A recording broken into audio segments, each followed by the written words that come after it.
that I can start fucking talking. Hello, ladies and gentlemen. Welcome back to Dungeons and Dragons. We moved the date. It's no longer on Sunday. At least not for now. It's on Saturdays, and it's a little bit later. It makes it easier for people to show up on time. Makes it easier for people to be not asleep. However, we still have someone that's asleep. And for the foreseeable future, we will unfortunately not have Leonaire, as he is being ganked by his girlfriend. That's not even a joke, unfortunately.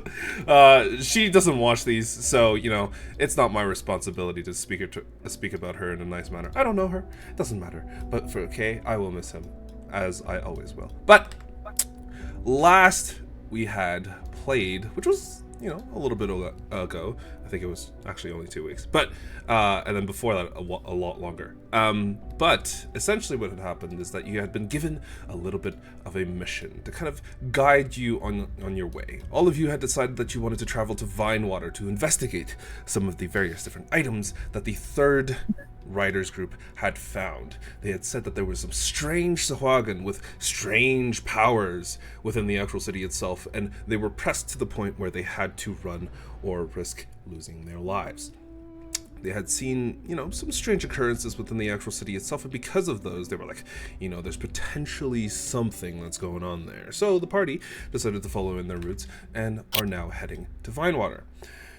You decided your absolute damnedest to avoid that Thunderbeast, and instead went north to potentially see if you could find a coastal town or city that had a boat that you could hitch a ride on to potentially traverse over the dark lake, over water, towards Vinewater.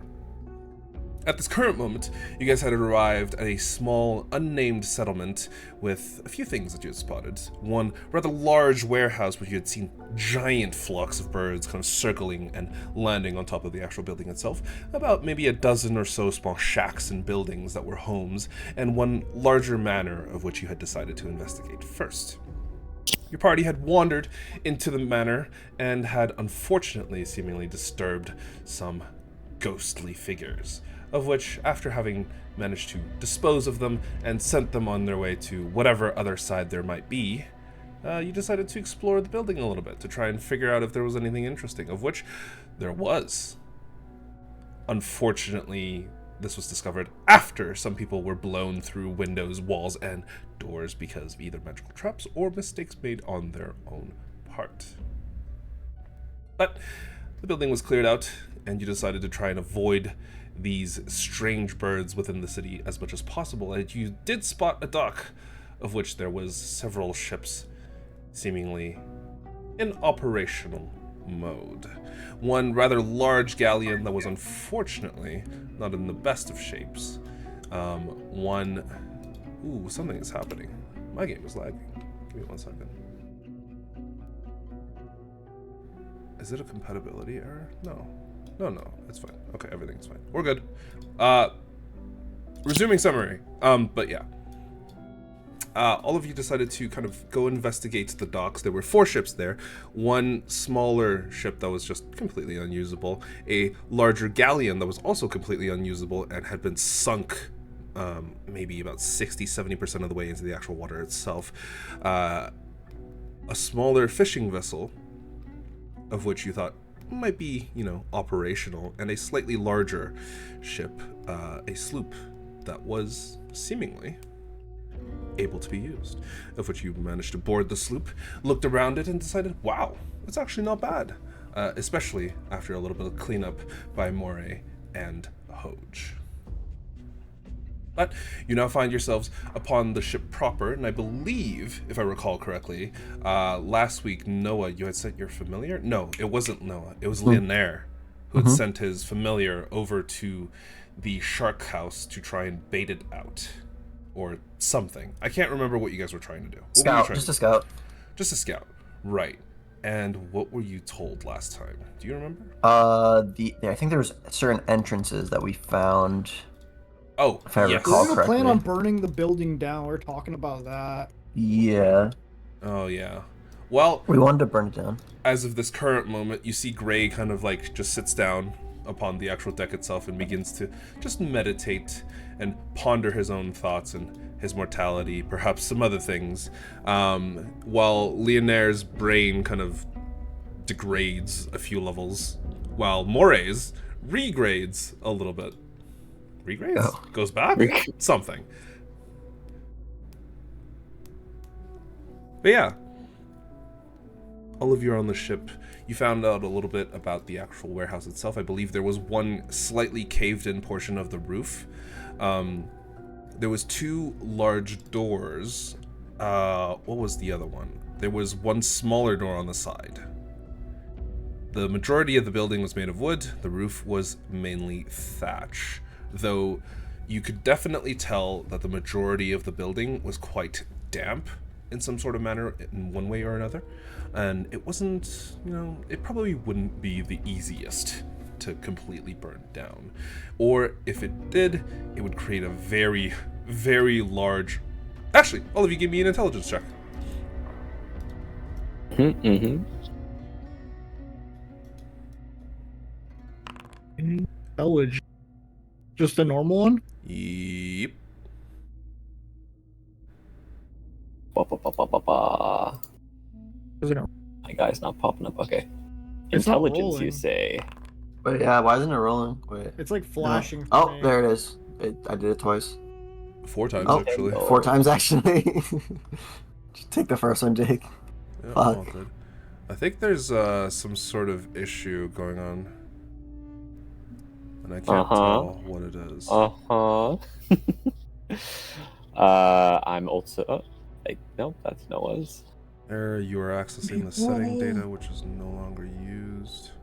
What module is accessing this? Get data, hook call, pre-update, client base backend update documentation. Which? It's common. No, this is common. Is this on a module? Doesn't look like it's... Oh, it is a module. Oh, fuck. Okay, I am going to disable 2 modules right now. They seem to be fucking with things. Sorry, give me 1 second.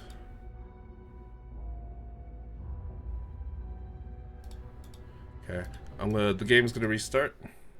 Should be pretty quick.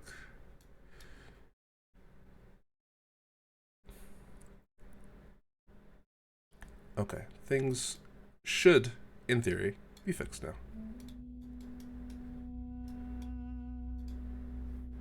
Okay, so we have... I'm a dum-dum. rolling a lot of rolls. Okay. Oh, Sorry. that's good. That's good. Oh. The brain it's fog not- is still there. It's not your fault. Let's Oh, see. this whole tab froze for me. Yeah, you'll have to refresh, cause I restarted the instance.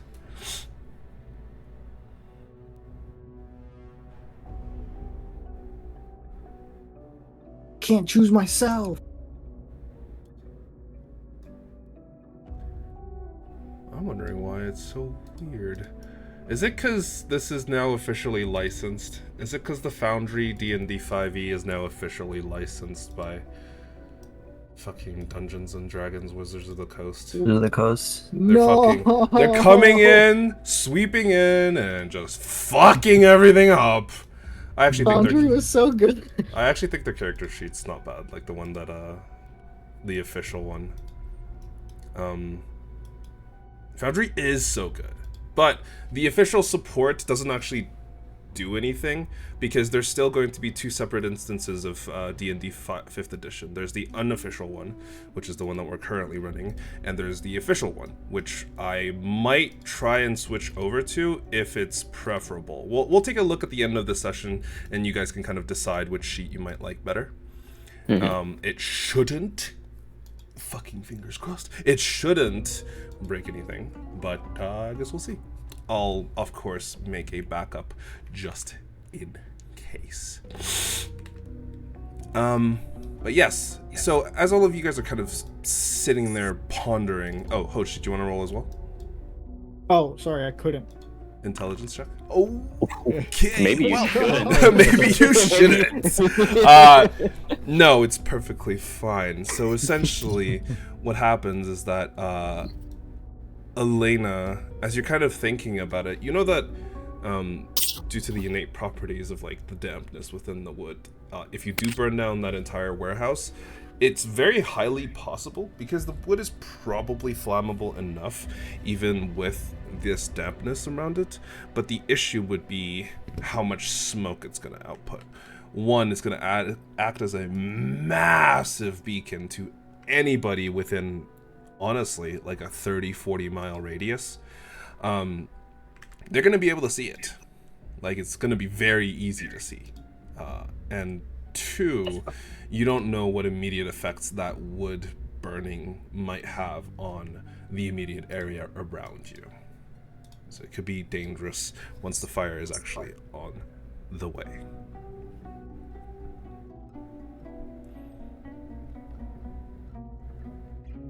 But yeah, the rest of you do not get that.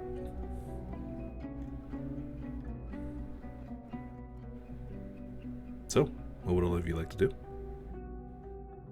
This is after Leonere kind of informs all of you of the entrances and various different things he saw in the building. I don't know if we want to go through with the plan, because it's gonna be a pretty large fire, and I don't know what that entails.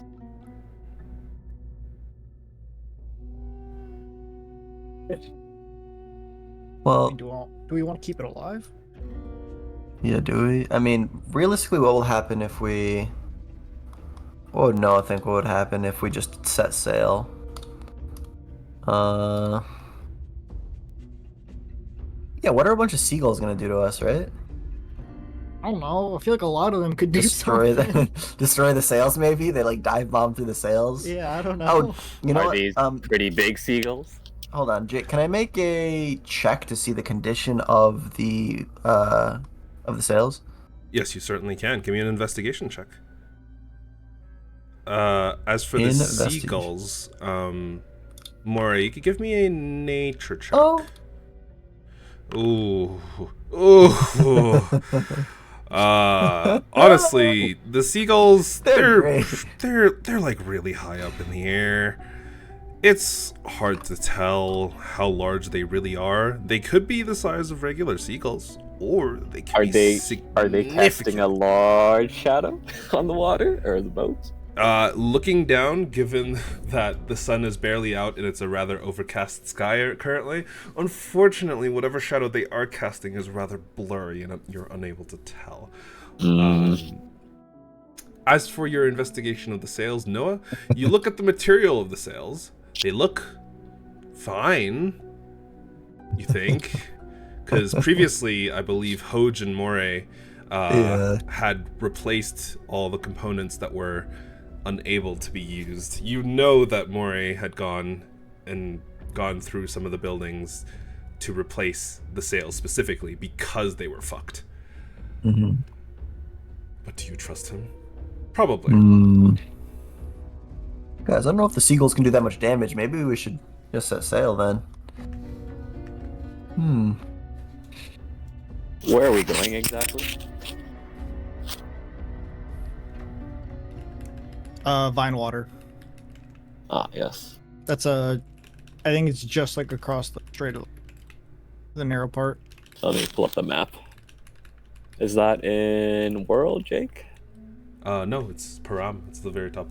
You should be able to just open it. Yeah. Parami. You should have. I'm like 99% sure. I see. You guys have access to both Bastion, a blank map, and Param. Yeah. Ship. The blank map you can literally use to draw whatever your mind desires. Try not to draw too many penises, but you know. How many is too many? It's entirely up to you. One. Anyway. Honestly? Okay. Yeah. So we're on the P, like You across are- from Volan. Yep, the big old P is an indicator of where your party currently is. And we want to get to here. Ish. Crossing the Dark Lake. Mm-hmm. Well, there you go. That looks a little bit better. How are the weapons on the ship? I see some 2 crossbow-looking things. As you kind of go to investigate the 2 of them, give me just a general... Fuck, I wish there was an engineering check in this game. Do you have proficiency with, like, carpentry or, like... Actually, just give me a investigation check. Yeah, just a straight-up investigation check. Okay. So, a general inspection of the 2 weapons tell you that they're both non-functional as of this current moment. Both crossbows, or like both ballista, have unfortunately a lot of like deterioration and rot. The strings are currently not there. Both seem to have either rotted away or have been removed at some point previously. The actual arm of the of the ballista would probably snap if you were to put too much pressure or force on it. So unfortunately, it looks like, other than the actual base itself, almost everything else upon this probably has to be replaced. So as of this current moment, neither of the weapons are functional. Okay, so sitting ducks once we're out to sea a little bit. But we do have weapons, right? What do you guys think? Should we think of a way to deal with the seagulls prior to setting out? Just at a glance over towards the seagulls, at a very quick count, there's probably somewhere in the thousands. Oh. Like, it's not a small grouping. It is a massive, almost like tornado of seagulls that are circling this warehouse. Kind of looking over at it now, give me a... I guess everyone can make a nature check. Oh, Hoj. Nah, what is this? My What buddy, is my this? boy. Here, let me make one for Mr. Leonaire. Ooh, what is going on? Why is this lagging so bad? What are we checking? It is Nature. a nature check specifically for... Okay, alright, something's gone wrong. What's going The on? goals. I think as soon as you I can type tell you something what's into the gone chat. wrong. Oh, fuck me. Holy shit, what is going on? Okay, I'm gonna restart this. I have closed the game. The game. What Close the the hell, game. man? Yo, it's some weird ass shit. I don't know what's going on. Foundry Virtual Tabletop. Don't send me this critical failure. Administrator access Critical required. failure. You should just be able to refresh because the game. I just launched the game. Sorry. Okay, here we go. I'm Find in out there. your admin password. You don't know my admin password. It's Hunter 123. Welcome. 2. It's actually password 321. Thank you. It's very secure. Oh. That is pretty good. I would never would have guessed. Password. Password 1, password 2. Okay. Okay. I don't know what's going on. It's like some of the modules are having a lot of weird interactions with one another, whereas before they were fine. Like there was no issues, but all of a sudden now there is, and it doesn't make any sense to me, but I guess we'll find out. Whatever. It's fine. It's fine. I blame Wizards of the Coast because it's always their fault. But yes. Oop. But yeah, okay, so let's see, where are we currently? Yo, you guys don't type my password out in the chat. You're not supposed to do that. Come on, man. I thought I'd be hidden No. That's not Thought it's in how- like Stop. asterisks, you know? No, that's not how it works. Oh god, you've been scammed. Okay, but yes, we leave off currently, as all of you are just investigating. Noah, Moray, just at a general glance from the nature and kind of things that you have observed of what's been going on with these seagulls, they don't seem to be particularly aggressive. unless certain types of action are taken. It seems that, from the best that you could tell, Noah and Moray, whenever you approached the warehouse, they got very defensive and aggressive. But once you left them well alone and left the actual location in the area of the warehouse, they didn't seem to care. There's not even a single seagull watching all of you, because you know at one point they had spotted you, but they don't seem to mind too much. Remind me, did we investigate the warehouse then, or You sent 2 familiars, both of which were Legionnaires, both of which were murdered. Immediately. By the seagulls? By the seagulls, Yeah. yes. Well, It no, was either wait, by the seagulls or by something we else. didn't know. Yeah. We thought it was a psionic thing, right? Yeah, it's the wizard shark. Yeah.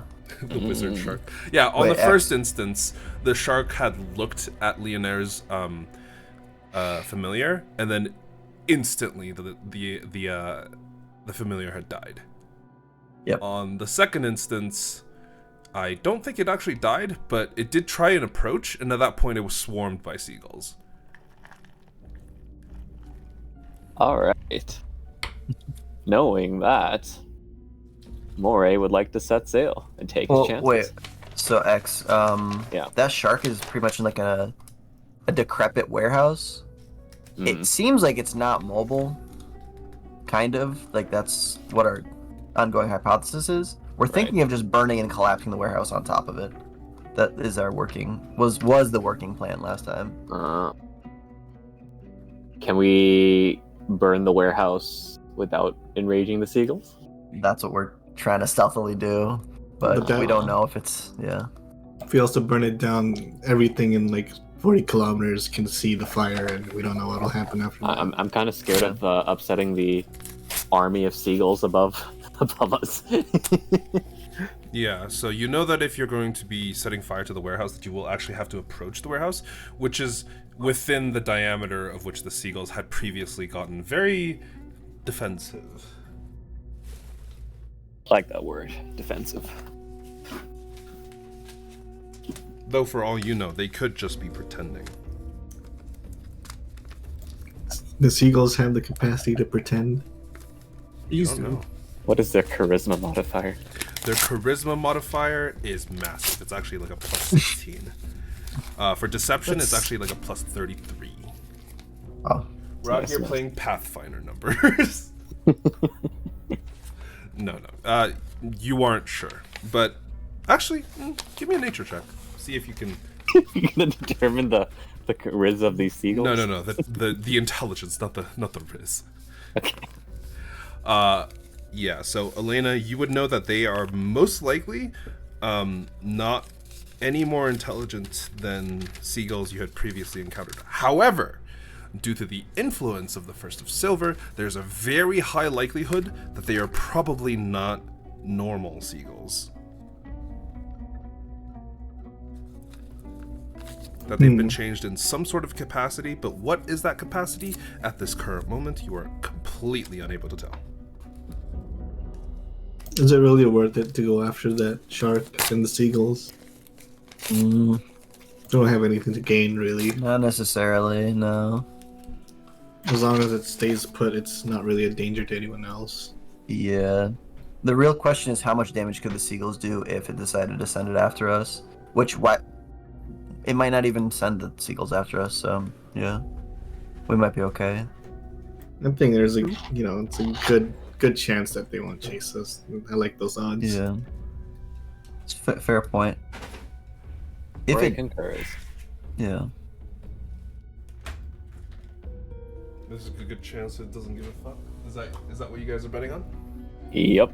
Okay, so are you deciding to just set off then? Real quick, could I take a last look at the surroundings? See if I can spot anything? Sure. What are you specifically looking for? Just the waters, I guess.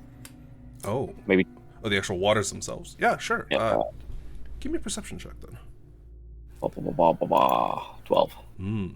As you're kind of leaning over the front of the ship and kind of taking a little bit of a roundabout look, there's a few things you notice specifically about the water around here. Near the shore, where it's rather shallow, it's not terribly difficult to actually see into the water itself. However, it gets murky very, very quickly, to the point where you can't see more than maybe like 4 or 5 centimeters below the actual water, which is like 2 inches. You can gauge this because there's a bit of seaweed or like, some sort of plant or vegetation growth that's coming out of the water. And you can only see like the very tops of them. Mm-hmm. So if there was anything within this water itself, it would be very easy for it to hide. Okay, and that's like in the deeper portions, I guess, right? Not Yeah, like near so the shore. The areas right near the shore, it looks relatively like normal water, maybe a little bit darker than normal water, but other than that, no real difference. But as soon as you kind of get over and walk over and kind of check out the little bit that's a bit darker, a little bit deeper, you're like, oh, that's slightly unnerving, but it's not Is there? terrible. They don't call it the Dark Lake for nothing. Does Moray recall reading about anything about the Dark Lake, or someone told him about something? Oh, okay. Give me a history check. Because Moray doesn't want to go into the deep, dark depths, especially when there's monsters around and the ship isn't as defensible. But he's curious. Oh, that's deception. History. Ooh, okay, a natural 20. So you do remember a few things in relation to the Dark Lake. Most of it was information that had been previously kind of recorded before the First of Silver, when books and scholars and all that stuff and research was plenty and easy to find.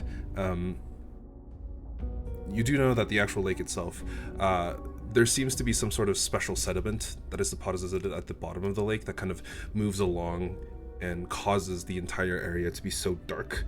There are some scholars that have estimated that there's some sort of material or something within the water itself that literally sucks light away. Unfortunately, none of it has been strictly proven. It has definitely been very interesting to kind of think about. However, as to the actual viability of these claims, it's completely unknown. Another thing is that you are very well aware that there is quite a high likelihood that there are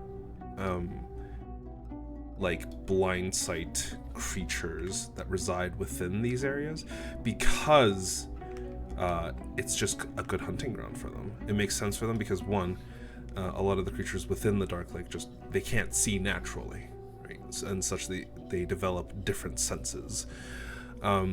And even before the First of Silver, the Dark Lake was recommended for no one to swim in. Traverse, it was usually fine if you were on the surface. But within the waters, that's an entirely different story.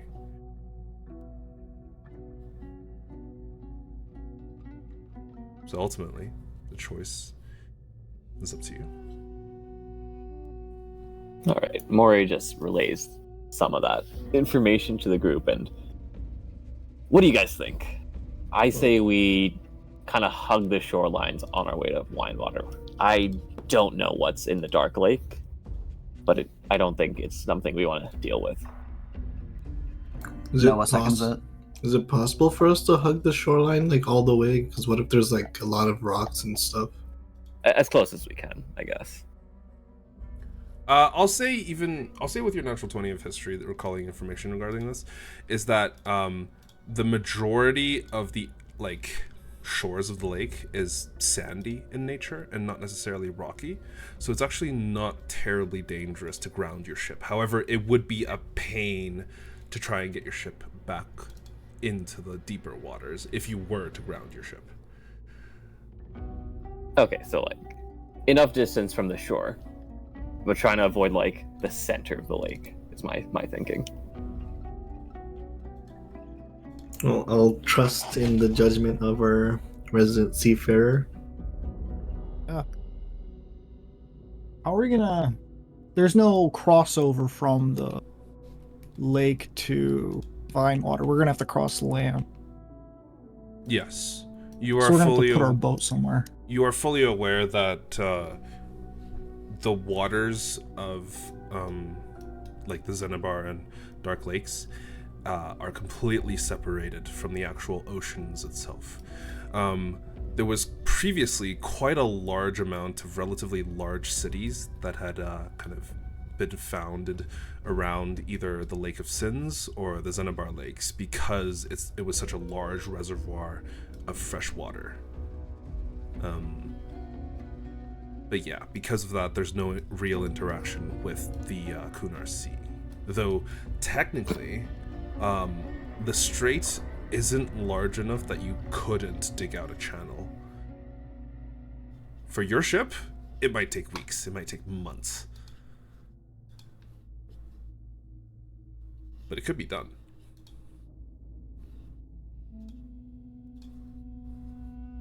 So the choices are kind of up to you guys, what you want to do. But yeah. I don't think we have the time to be digging out channels Yeah. right now. Maybe On once the we're level magic. 20, you know? Yeah. Sure, there's a big old level 5 spell we could use to do that. There's some pretty big spells you could potentially use, this is true. Just wait till I get Wish. Yeah. Use it to dig the channel. That's what you're gonna use it for?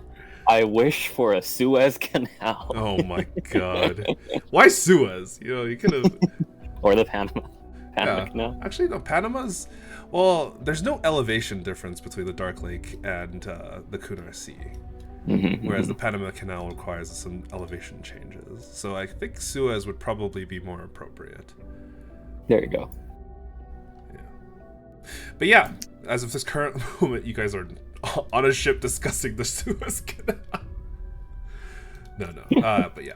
So, are you going to proceed? I thought we were You going set to sail? Voilin as well. I believe that was something you guys had discussed. Oh. Potentially going to Voilin. I guess it's right there. Does the Right Dark there? Lake cross?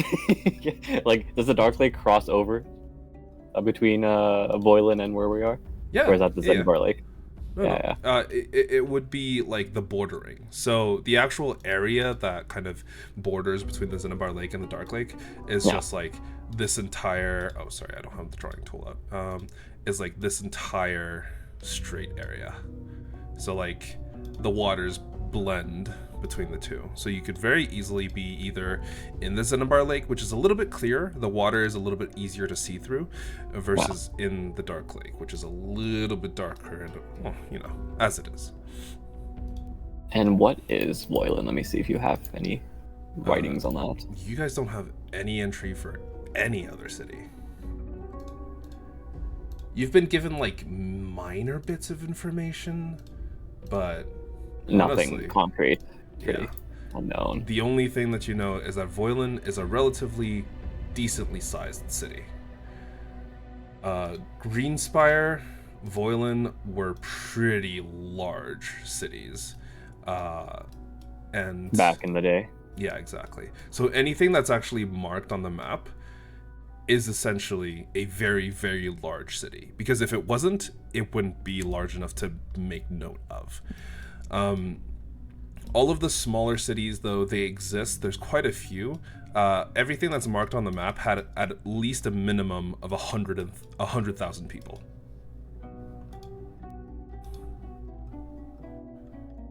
How long would it take to sail across from here?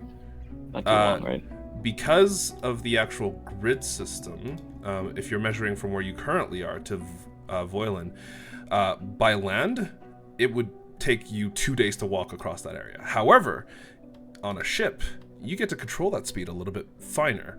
Those 2 days could potentially be reduced to, 8 hours. Depending on if you have favorable winds. Moray licks his finger, sticks it up into the sky. As you kind of like attempt to identify the current direction of the wind, give me a nature check. Character. Natural 21. Okay. As of this current moment, as you're kind of inspecting the wind, it's honestly relatively in support of where you are heading. You'll have to shift the direction the mast faces just a little bit, but the wind is currently blowing in a northeastern direction.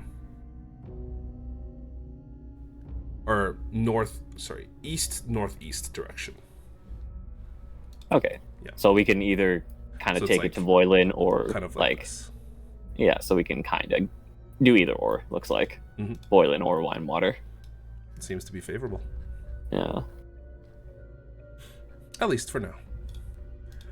The wind is a fickle master and changes often.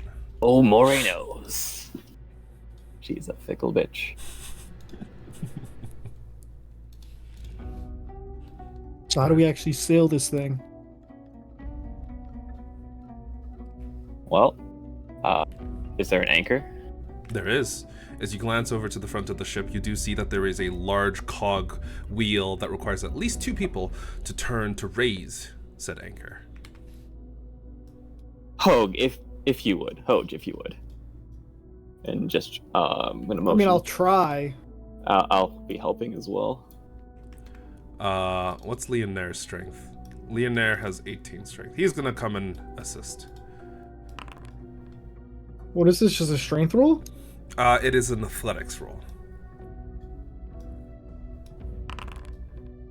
Yeah, so a lot of people can assist with it, and it just needs a certain amount of success. Yeah, you guys are good. So, Moray, Leonaire, Hoge, the 3 of you grab onto the actual handles and just begin to push. Moray, you make sure that the anchor is locked back in an unlocked position so that it's not in the actual sands themselves. And you kind of begin to drag the anchor up relatively easily. After, a minute or 2, the anchor locks into place on the side of the ship itself, and you are now free to sail the boat. However, glancing over to the side, Moray, you do see that the ship is still moored against the deck, against the actual what is it called? Sand. No, not the sand. The actual wooden pier of which you guys are currently on. What does moored? What does moored mean in this context? Moored, Like as in like you have ropes tied. Oh, I see. Around. Yeah. Is that? I don't think moored is the right word.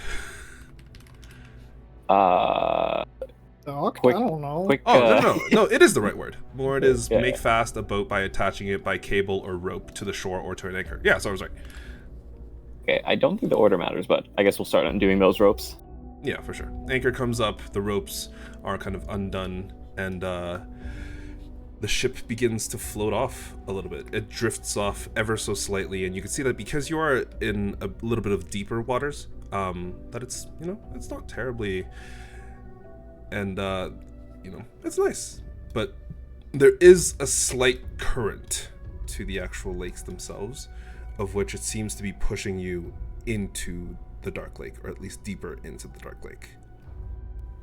Right, Moray will get the crew in order. Mm-hmm. Start barking out orders. Get the sails in the right spot. He'll just be Okay. manning the what's it called? The wheel. Helm. The helm. All right, so Man the sail.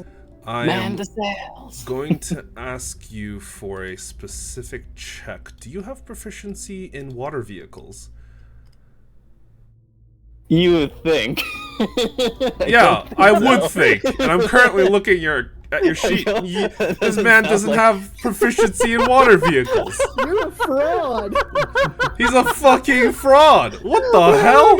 How do you get proficiency in water vehicles? That didn't come up.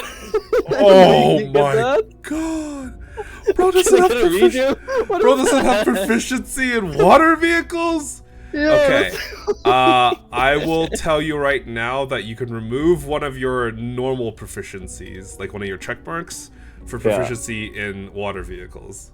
I did not know that. Okay, yeah, I will definitely do that. I thought you knew. It's my bad. Nope.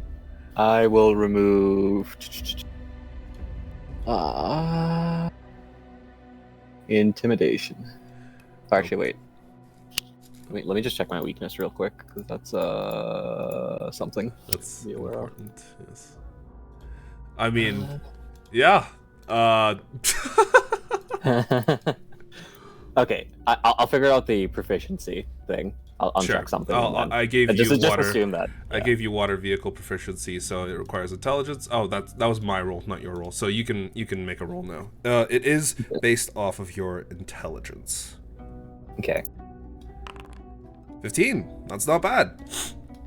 The rest of you, as you're kind of like listening to the words that Moray are kind of shouting out, you get to action. Some of you climb up the rigging and move the mast and turn it in such a way that it seems to catch the wind quite well and begins to blow the ship in a direction that is, reticent of where you are attempting to head, which is, I believe, Voilin?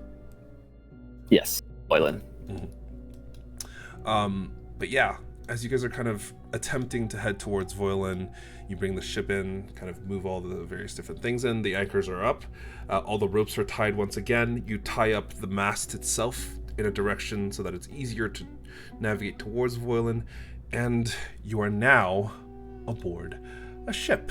So, something that I need to go through now, because you guys are now on a ship, is I believe I have ship-related rules. Ship combat. Ship combat, as well as just normal ship use rules. I'm stupid, so I wrote port and starboard on the actual top of the ship-related rules in case you needed the reference. But yeah, so there's several roles that all of you can undertake.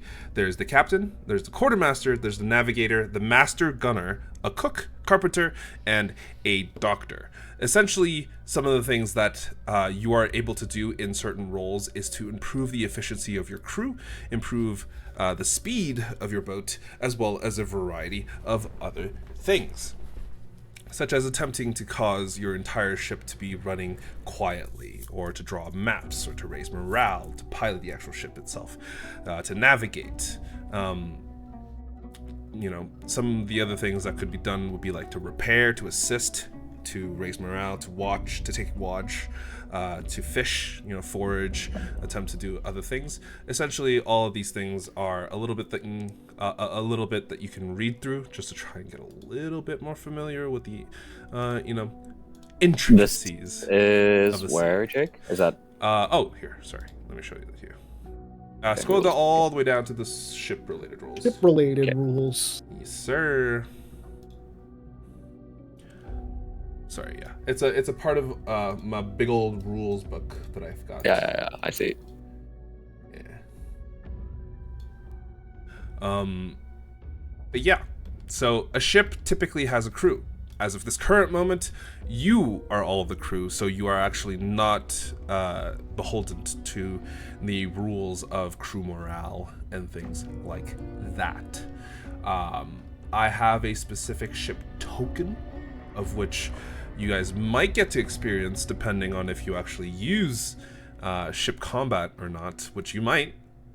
If you're taking on a larger monster, or if you decide to go and become fucking, the protagonist of Moby Dick's, like this modern version of Moby Dick, and go decide hunting a great white whale, you could. And chances are you'll probably need the assistance of your ship, as well as some other things. But during the actual ship combat, the ship rolls its own initiative, as well as everybody on the ship that is a player character also gets to roll their own initiative. During the ship's turn, the ship can take, I believe, a certain amount of actions and to do certain things. And then on your turn, you can either do something else, or you can choose to take your action with the ship's actions. So if you do not choose to decide to use your action during the ship's actions, the ship will just continue doing what it was. So if you wanted to use like a full speed ahead action on your ship's turn, for your turn, you actually have to say, I'm going to take the ship's turn, or I'm going to take my turn on the ship's turn, right? So you can either do something individually, or you can partake in the command of the ship. It's not super complicated, I think it'll be intuitive once you guys actually get a chance to use it. But for now, you don't have to worry too much about it because the chances of you guys having to use it is relatively low. Mainly for the fact that your ship does not actually have, one, any crew, and two, it doesn't have any weapons. We are the weapons. Sadly. Yeah, for now. But I'm hoping that eventually some of these rules get put to use, because the campaign that I wrote these rules for was like it was the pirates one, but unfortunately I tried to run that twice and both times it fell apart. First time because I ran out of time for school, because I had to go back to focusing on school. X is probably aware. And then the other time, it's like 2 players dropped out, and then like another one just... Yeah, it was issues. All good. All good. But yeah, so, Baba-booey. Let's head you guys towards Voilin. So, because you actually rolled pretty decently on your... Moray, in the future, if you're going to roll for a ship's or a water vehicles check, at the very, very bottom of your tool proficiencies, you should see something that's labeled water vehicle. Oh, okay, and I can just roll that. Yeah. There you go. Oh, very nice. But we used the 15. Oh, you actually should have a +1 on that water vehicle check, apparently. From what? Wait, why is there a +1 to your intelligence check? 'Cause I'm intelligent? No, you should only have a +2. Isn't it only a +2? No, it's a +3. You rolled a 12, you got a 15. Why do you have an extra +1 bonus? I could not tell you off the top of my head. Do you have like a global +1 bonus or something? That doesn't make any sense. That might be it. But oh no, I think it's because of Jack of all trades.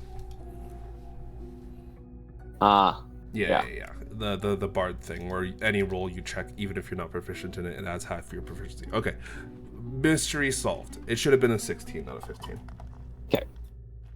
But okay, that's good. That's very, very good. So what roles do each of you take? I'm guessing Moray takes the role of the captain / navigator. I definitely do carpenter. Right. Okay.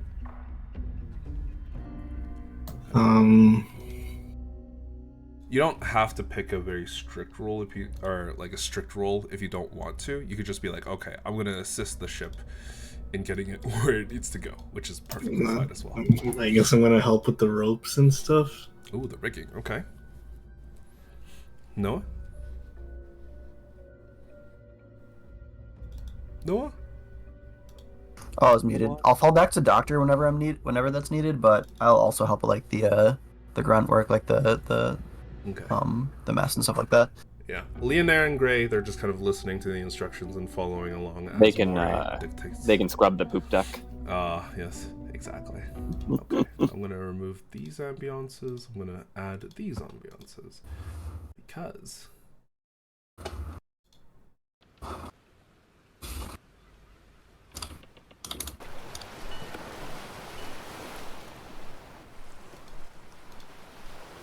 Okay.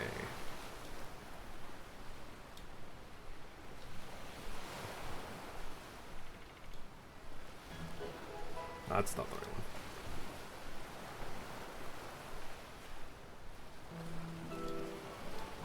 one. Right. But yeah, as you all begin to hop aboard the ship, and with a little bit of anxiety begin to leave this small unnamed town behind, as well as this incredibly large kind of swirling pillar of seagulls. As of this current moment, you watch some of them dive into the actual warehouse itself, before some others seem to emerge, and you could see that along their beaks it's stained blood red. And a lot of their feathers are also becoming like that. And you can begin to see that, almost half, if not more of them, the front end of their bodies are just covered in blood. Whether it's the shark's blood, their own blood, you're not entirely sure, but it is a little bit disturbing to say, or disturbing to see, at the very least. But you make your way into the oceans, and though you are very, very out in the open, or sorry, not the oceans, the lakes, though you are still very out in the open, it doesn't seem that you're disrupted by them. They don't seem to care, and have essentially let your entire ship go with no issues. Let's go. The hunch was right. You continue to traverse towards the north in a northeastern direction. The other side of the shore, as of currently, invisible, but would anybody like to take a bit of a lookout and climb up to the crow's nest? Sure, I'll do it. All right, Elena, give me either an athletics or an acrobatics check. Oh no, Man, overboard. Sea legs. Well, Elena, you're not entirely familiar with the movements and motions of a boat that is currently, sailing with the wind. You see that the sail catches the wind and it kind of lurches forward, and you're like, wow, that's really cool. And you begin to climb up the central mast to try and at the very least observe the surroundings to get a better purview of the area around. And some of the rest of you watch as she gets about halfway up before your leg misses one of the steps on the ladder. Come on, the DC was like 10. On the ladder, and some of you watch as her hands slip to try and catch herself, and unfortunately you make a tumble about 20 feet down. Unfortunately, you do take 10 points of bludgeoning damage. what the fuck? Oh, max damage for both! Oh god! The rest of you watch as Elena crashes down, splinters a little bit of the wood. But Hoj, honestly, the deck, it's holding up surprisingly well, even given the extremely heavy and loud impact that Elena just had. Elena, she doesn't look very good. Oh my god. The deck, however, is, for the most part, fine.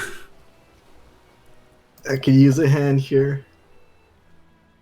Help. I can't feel my feet. Gray is gonna, like, All right. pick you up, pat you off, give you a thumbs up, and go back to what he was doing before. Doctoring duties. I switched from menial labors to doctoring duties. What can I do? He's got the priorities in RimWorld. Yeah, exactly. Kind of looking at Elena, unfortunately, it doesn't look like there's too much you could do. You could potentially apply, a use of your healer's kit to try and heal her up a little bit, but unfortunately, it looks like she's not doing very well. Give me a medicine check.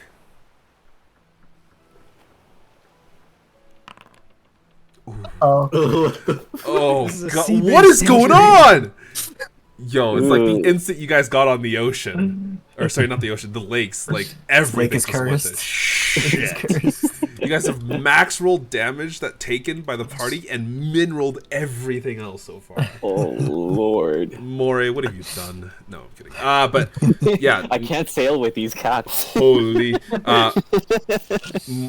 Noah, as you're kind of glancing over at her wounds, there's unfortunately not much you can do. You can give her a bit of bandages, but the majority of it is like bruises and it's internal bleeding. Like, you could heal her to potentially help, but unfortunately not a lot of it is surface level to the point where you can at least assist her in some sort of manner. You also realize, actually no, with a natural one you would not realize that. Never mind. Damn it. Okay. I apologize, but no. All right. Elena, you've fallen off the mast. I've fallen and I can't get up. Elena, are you okay? Moray's still gripping the steering wheel. I'm okay. I'm alive, but I can't. I'm in pain. It hurts. Make Yeah, the you pain. Don't keep taking it worse. Can't quite use a spell slot, but you know what? Well, I mean, We might need this. I'll do one. All right. Running out here, but maybe this justifies it. Make another medicine check as you're kind of patching up some of Elena's wounds. But also you can roll for the healing. Yeah, for the healer. I just need to get the charge. I think using it and popping it into chat causes the charge to be used. That's one if I click on the healer's kit, but I know what you mean. Yeah. Not bad.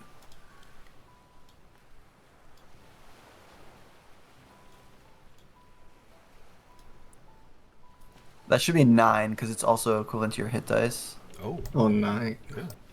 Oh wait, no. Do you No. have 4 hit dice? No, you guys have a total of 4, I believe, because you're level 2. Yeah. Yeah. So you should heal 11.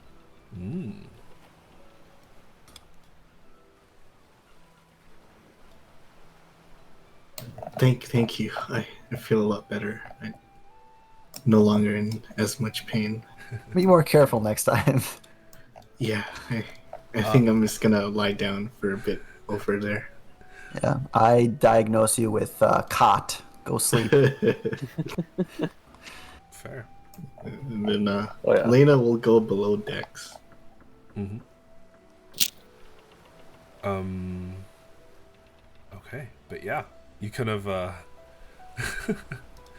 try your absolute best to make sure that Elena's as comfortable as possible, and patch up some of the surface level wounds as give her enough of a tonic to make sure she's not in constant pain. Do you have proficiency in... No, you don't. Never mind. Yeah, just give me a medicine check. Me? Yeah. Noah, just Noah. Okay.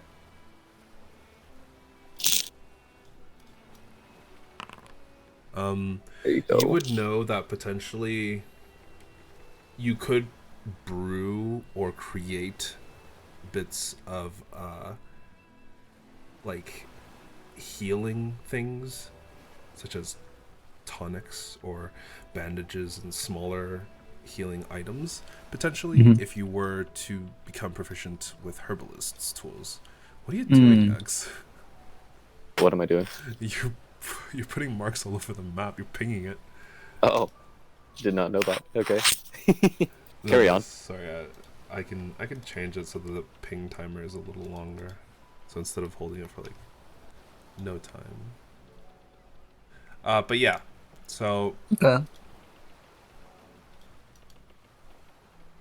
I'd have to get that training on a level up then, or next time I go back to Bastion, maybe. it would be on downtime. Oh, downtime, right? Okay. Yeah, it'd be a long rest or whatever it is that you guys are doing.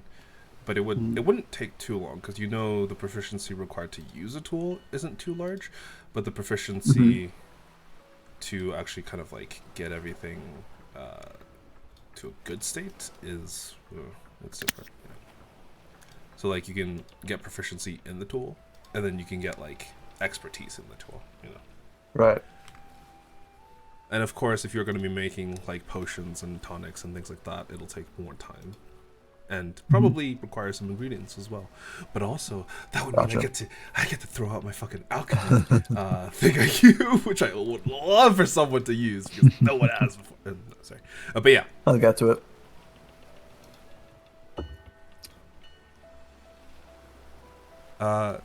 okay. As you guys are traversing through the actual oceans themselves, or sorry, not the lakes themselves, was there anything specific that you guys wanted to do? Is Gray good at acrobatics? I believe Gray is decent at acrobatics. He's not great. He's decent. Do you want him to go? Oh, sorry, He's gonna send him up the crow's nest. Take a okay. look. All right. Gray's gonna make an attempt. If he dies, it's not my fault. Oh no, he's perfectly fine. Yeah, he like scrambles up the ladder, gets to the top, and kind of takes a look around. Let's give him a perception check. It's an 8. He doesn't see very much. He basically yells down, "It's a little cloudy. It's hard to see. I don't see any land in the distance towards where we're traveling. Let's hope the maps are accurate. Okay, okay. Because something that all of you would know is that this map of Param was drawn before the 1st of Silver. Oh. Mm.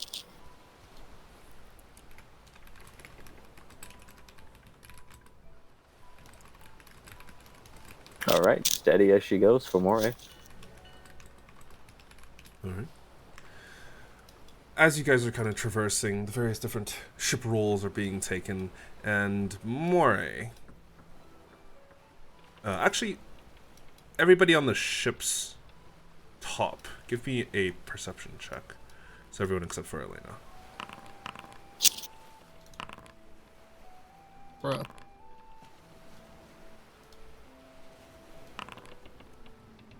Okay. Did Moray roll? He did. I did. 22. Yeah. So Moray and Gray seem to spot it at nearly the same time. As you kind of watch as Gray is just kind of, near the front of the ship, swapping some of the ropes out, he turns and then yells out at the rest of the group, "Something's coming!" And then Moray, you look over the side of the water right before he yells that, and you can see that there's something in the water. And it seems to be heading straight for the boat because you see these small ripples, and initially it was just one, but now there's two. Ooh. Uh-oh. And it's just below the point where you can't see what it is, but it's probably not a shark given that there's no fin poking up above of the water. Wizard shark. Wait. Can they hear me? Are they far enough that they can't hear me? Sorry. I have this. Like the creature in the ocean, or like in the ocean, in the lake, yeah. Oh, okay. I can understand your words, though you have no special ability to understand it in return. Okay, so yeah, you could definitely try and communicate with them.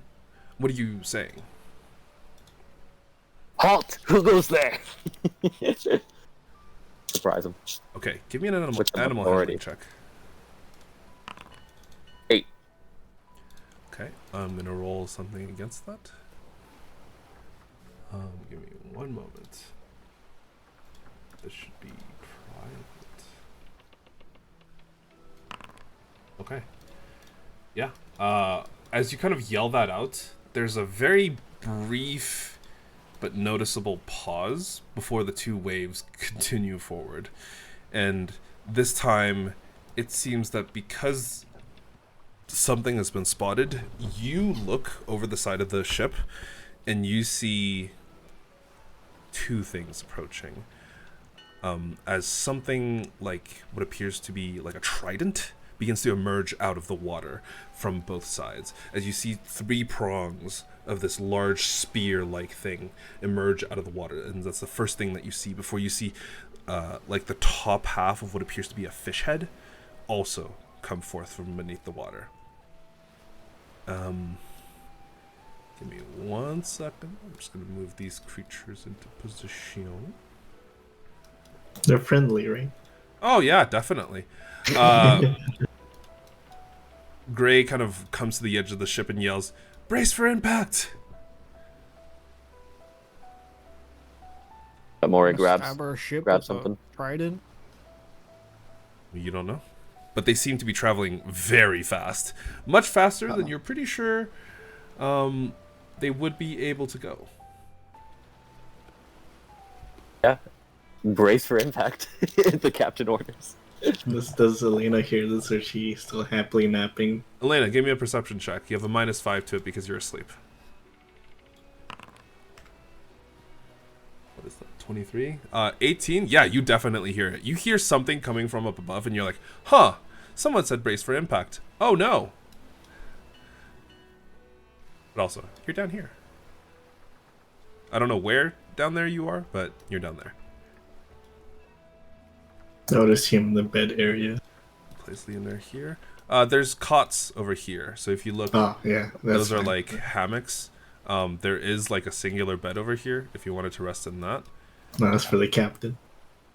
I mean, fair. I ain't the captain. But yeah, as all of you are kind of like staring and realize, oh shit, something's not quite right. Who braces?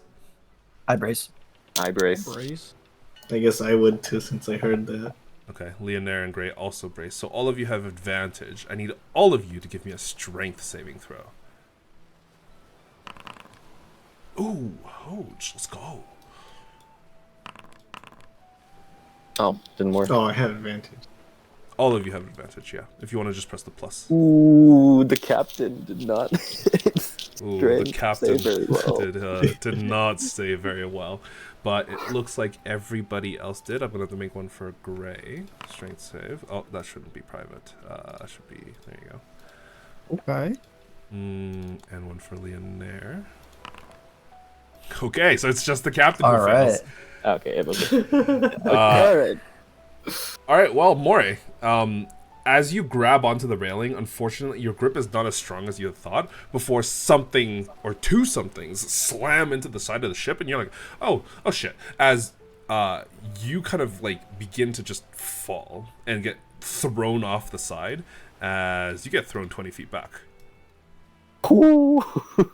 The rest of you watch as Mori goes off the side of the ship. And that Captain! is how we are going to initiate this combat. Oh no. It's okay, Man I have a swim overboard. speed. I'm fine. The rest of you watch as these fucking giant octopus slam into the side of the ship before clambering up the sides of them with what appears to be like these scaly and strange fish people that are clinging onto the back of their like gelatinous massive heads with these tridents in their hands. As they climb upwards, we run into initiative. I'd like everybody to roll me That's initiative. sick. This wouldn't have happened if Elaine didn't roll that nat one.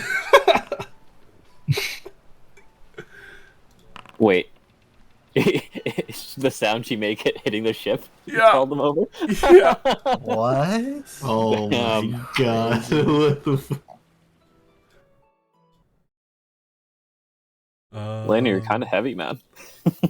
Well, it's not her fault. It's just like, shit happens, shit went down, and Where let's if begin. someone dies, if someone fucking dies. Elena, you are the first to act, as you are currently, you have braced yourself against the side of the cot, and now that you've released it, you realize there's something that has struck the side of the ship, and something is going on up above. Alright, we'll go above. Okay. You manage to move yourself up the stairs, and as soon as you kind of climb up, you realize, oh, there's like these octopus and like weird people coming up the side of the ship. These people, both the Sahuagin and the kind of giant octopuses, they have just peeked their heads over the side of the ship just now. So would I be able to like melee them? Yes, you could.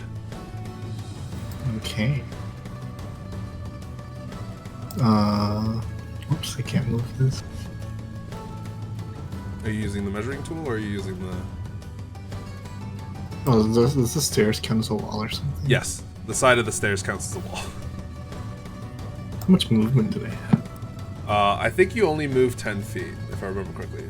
5, 10, yeah. So I you're have currently... 20 more. You have 20 more. Okay, so... Right. Oh, that's a weird interaction between these two modules. Okay. The octopus is still in the water though, right? Mm-hmm. No, they're not. Both of them are like clung to the side of the ship. Like the Sahuagin have just managed to put their arms over the side of the railing, and their tridents like in the other hand. They're about to jump on board. I am going to bonus action blade song.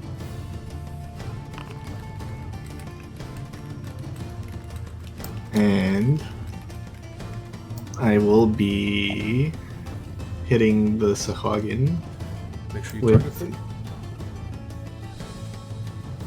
green flame blade. Ooh, okay.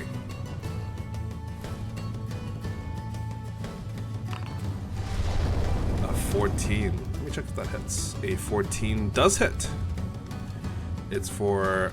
roll me the damage for your... Okay, short sword for 6 points and 4 points of fire. Then Very I nice. believe it should go to the one next to it as well. Sorry? The Oh, green it flame jumps. blade. Right. So the other target also takes the 4? Or does it need to do something? I believe like the one I hit doesn't take the 4, but the one next to it takes 4. Oh, that's what it was. Right. Okay, I'm going to heal this guy 4, and then I'm going to reduce this guy's HP by 4. Boom, there you go. But yeah, as you strike at the Sahuagin, you cut into his arm, and the fire kind of like leaps off of his body before jumping onto the octopus and burning it on the side ever so slightly. Yep. And that is my turn. All right, Hoj. Let's see. I'm on the other end of the ship, Yes, you so currently what are. I'm gonna do... That's my movement. Mm-hmm. Let me target this guy. I want to grapple him. Ooh, okay. Go for it. Give me an athletics roll. That's a 17. Yeah, unfortunately, Piece of shit. as you lunge forward to grab him, he kind of like stabs the trident into the side of the railing, lets go of his other hand that we were trying to grab, before he grabs back onto the railing as you kind of lean backwards, having missed. Alright, that's your action. Is there anything else that you'd like to do? No. That's it. Just on the side note, no, I remember that because you are carrying a lot, you're actually currently 20. overweight. Yeah. Okay. I can still move this far, and I'm going to do this. Right here. Word of Radiance. Okay.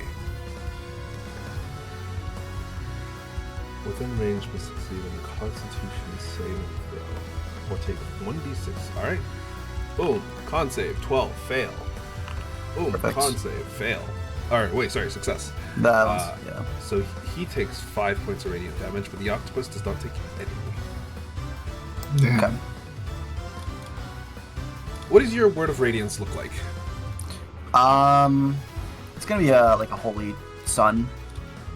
Okay, you just kind of bring up the holy symbol, and in that brief moment, it flashes. And in this flash, the octopus manages to avert its eyes, while the Sahuagin is not as lucky.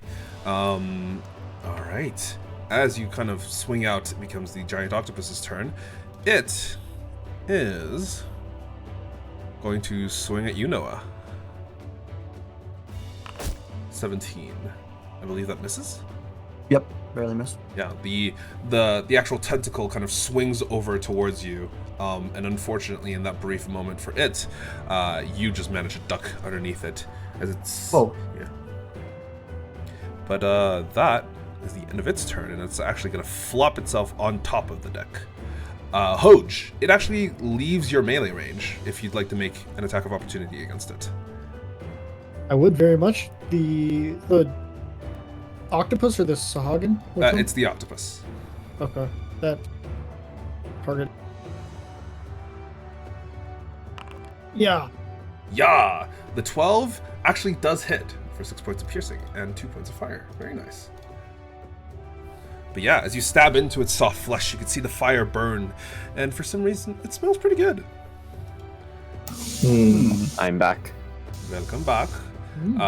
That is the end of the turn of the octopus. It goes to Leonaire. Leonaire, seeing all of this going on, he's like, oh, I don't want to be here. I don't know what my class does, because I'm not Leonaire.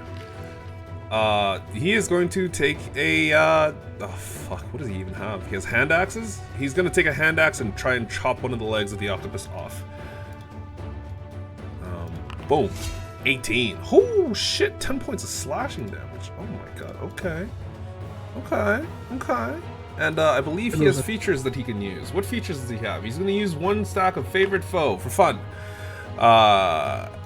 And that's going to reduce, and it's going to increase the damage it takes by d4. Oh, for 4. Shush. Okay. That is the end of Leonaire's turn. I think. I'm sure. It goes to the reasonable Sahuagin, who's going to climb up onto the deck. Look over here, look over there. Going to turn around towards Elena, and is actually going to attempt to moida her with a spear, or specifically a trident. Stab.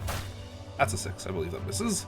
Yeah, as it tries to stab the spear towards you, Elena, you just easily dodge out of the way. Oh wait, he has a multi-attack. What? Oh, okay. It's gonna try and bite you. Nope. 17. Does that also miss? That misses. Oh, it misses. All right, but yeah, that's the end of its turn as it tries to bite you this time. It's a little bit closer, however, still to no avail. Moray, you are currently in the water. You are treading water, and you can see that the side of the ship is about 10 feet high. It would require you to actually make a check to get back onto the ship, unless you have a climb speed. I don't have a climb speed, but I do have... Oh, it won't pop in. But I have a swim speed. Yes, you do. So, is there... I want to go under the boat. How much movement would that be? Ooh, going underneath the boat. So you'd have to sink down about 10 feet, and then you'd be able to move. So I can bonus action dash. What's that? Cunning action dash. Can. So that should give me enough movement, eh? I believe so. So 10, 20... Yeah, you wouldn't get more than enough movement, especially if you were to try and resurface. But as you kind of dive down underneath the water, as soon as your head sinks beneath the actual water itself, you realize you can't see shit. I have dark vision. No, you are fully blind, as in 100% blinded. You can't, like, if you put your hand up right up to your face, there's nothing. You can't see any of it. You know that there's like a brief amount of sunshine up above on the actual surface itself, but as of currently, you feel like you are in the infinite depths below. Give me a wisdom saving throw. Ooh. And in that moment, Moray, you are trapped in your own mind, and unfortunately, that is the end of your turn. I'm confused. What just happened? You were warned about the Dark Lake and the water. And that is the end of your turn. It goes to Gray. Okay. Gray, what does he have? What does he have? Oh, wait, he's supposed to have a spell book. He has nothing in his spell book. Uh-oh. Okay, fair enough. I guess he's just going to stab Elena. No, not Elena. The Sahuagin between him and Elena. He has advantage. He does. It doesn't matter. It's 5 damage. Boom, 5 damage to it. He stops targeting it. That is the end of his turn. I'm gonna have to fill out his sheet for spells, but I thought he would have told me he didn't have any spells. Huh. Okay, we'll have to figure that out later. But it goes to the giant octopus, who is going to move to here slightly off to the side, is actually going to attack Elena. 20. Does that hit? Nope. No, it misses. Wait, isn't your AC 18? It's 22 with Blade Song. Oh, sheesh! Okay! Yeah, as it swings with the tentacles, unfortunately, it goes completely wide. You, with your slightly erratic movements and kind of this dance that you're performing, it's unable to actually grasp you. That's the end of its turn. This Sahuagin, given that it's got a little bit of fun, a little bit of time, and a little bit of interest, is going to not necessarily appear, but is going to be present for someone. He has advantage against Moray. Oh, no. 17. Moray, does that hit? Yeah. Okay. You take 3 points of piercing damage, and No, where'd this guy come from? and he's going to also try and bite you. I believe 22 definitely also hits for 5 points of piercing damage. But for both instances of those hits, give me a wisdom saving throw. Oh no. You are still trapped within your own mind. My goodness. Okay. Well, that's the end of his turn. It goes to this Sahuagin, who is going to reveal himself as well, and is going to begin climbing the boat. He's gonna come up here, take his action to dash and climb up the boat. Let's see if he actually makes it. He does not. He grasps onto the side of the boat and starts slipping. And that's the end of his turn.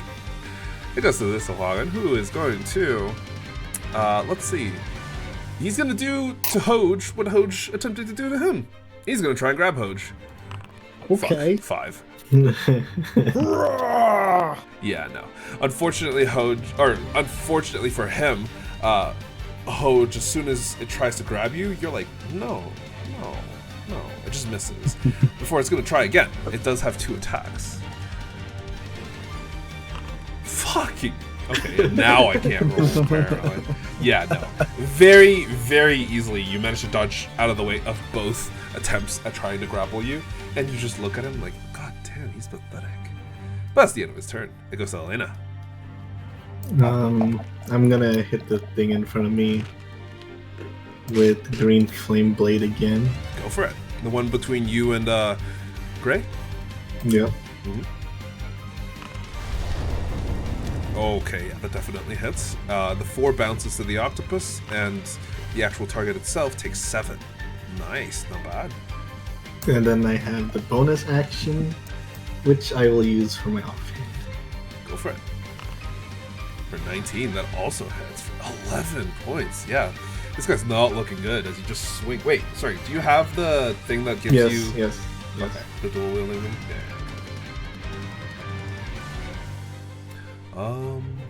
Okay. Alright. Alright, well now it's personal. So, you know I gotta grapple him. Go for it. 11. Come on. Okay. Oh my god! Ooh. Oh. No. What is this? I don't know, but you two are on like a slapping match right now. You try and grab him, he manages to dodge out of the way with Like- honestly no issues. It's like the sumo fight. That's Well, hilarious. I guess that's it. That's actually so funny. Noah, it's your turn. Alright. I'm going to attack the octopus with my Morningstar. Ooh. Uh-oh. Unlucky. As you swing your Morningstar towards it, unfortunately, the octopus is a little bit more slippery than you had expected, and the weapon actually slides past its body, not making contact. It is going to try and attack you, Noah. 24. That Believe hits. That hits. Okay. Ow. You are now grappled and restrained. Oh. As it has now a grab and kind of like grapple onto you, it's actually going to drag you off of the ship. Oh. As no. the rest of you watch as it just jumps off the ship with Noah. Leonard gets an attack of opportunity. He's like, oh no you don't. Or he's going to try and say that. But we'll see how that goes. Hand axe, 21 for 7, and then the d4 that he had, which is 3 for a total of 10. Oh, it's a lot of damage, but unfortunately, it's not enough to kill the octopus. But he slices off one of the other, kind of tentacles that it has before dragging Noah off the side of the ship and just slamming into the water itself. Noah, give me a wisdom saving throw.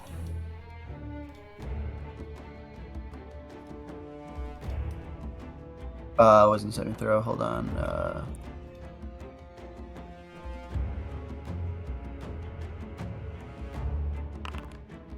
20. Okay, you succeed. Even though you do sink beneath the waters, and your mind, it's clear. You know you're just below the surface, but fucking Jesus Christ, you can't see anything. By the gods above. Sorry, not Jesus Christ. You know what I mean. By Kavati above. By Kavati above, But it's got you in its firm grasp, and as of currently, you are sinking alongside with it. And your armor, it's not helping you. The weight that you're carrying, it's not great. Uh-oh. That's the end of its turn, however. It goes to Leonard. Leonard leans over the side of the rail and goes, oh, shit. Oh, he has a swim speed. He's jumping in. He's jumping in after. He leaps down. This Hagen does get an attack of opportunity against him. Let's see. That's a miss. It's a complete miss. But yeah, he jumps into the water beside you. I'm gonna give him a wisdom saving throw. Oh yeah, he's great. But yeah, Noah, you feel someone's arm kind of like grab onto your shoulder and then lift you up ever so slightly, and then you find yourself with your head just slightly above the water, treading it with Leonair right beside you. However, there is a giant octopus that is attempting to drag both of you down into the water. Oh. Strength check? As of currently, it's a contested athletics check. So Okay. you can make an athletics check, and Leonair is also going to make an athletics check versus the octopus. Oh my god! Ooh. Leonair? Leonair's fucking holy shit! Leonair? Oh my god! Wait, never mind. That fucking octopus is going ham. He grabs onto both of your ankles and pulls you down under. As both of your heads just dip beneath the water for a brief moment before you manage to just barely surface. If he wins another check, both of you are going under. The only reason you didn't is because Leonair has succeeded his check. Yeah. That's the end of his turn. Actually, no, it's not. That was just him grabbing you and kind of pulling you up ever so slightly. Oh no, sorry. Him grappling you was the check. Sorry. Yeah. Sorry, was the turn. That's the end of his turn. It goes to the reasonable Sahuagin, who is currently in between the two of you. Is going to look around. He's not going to be happy. He's going to look, and stab Elena. Actually, no. He's going to stab Gray.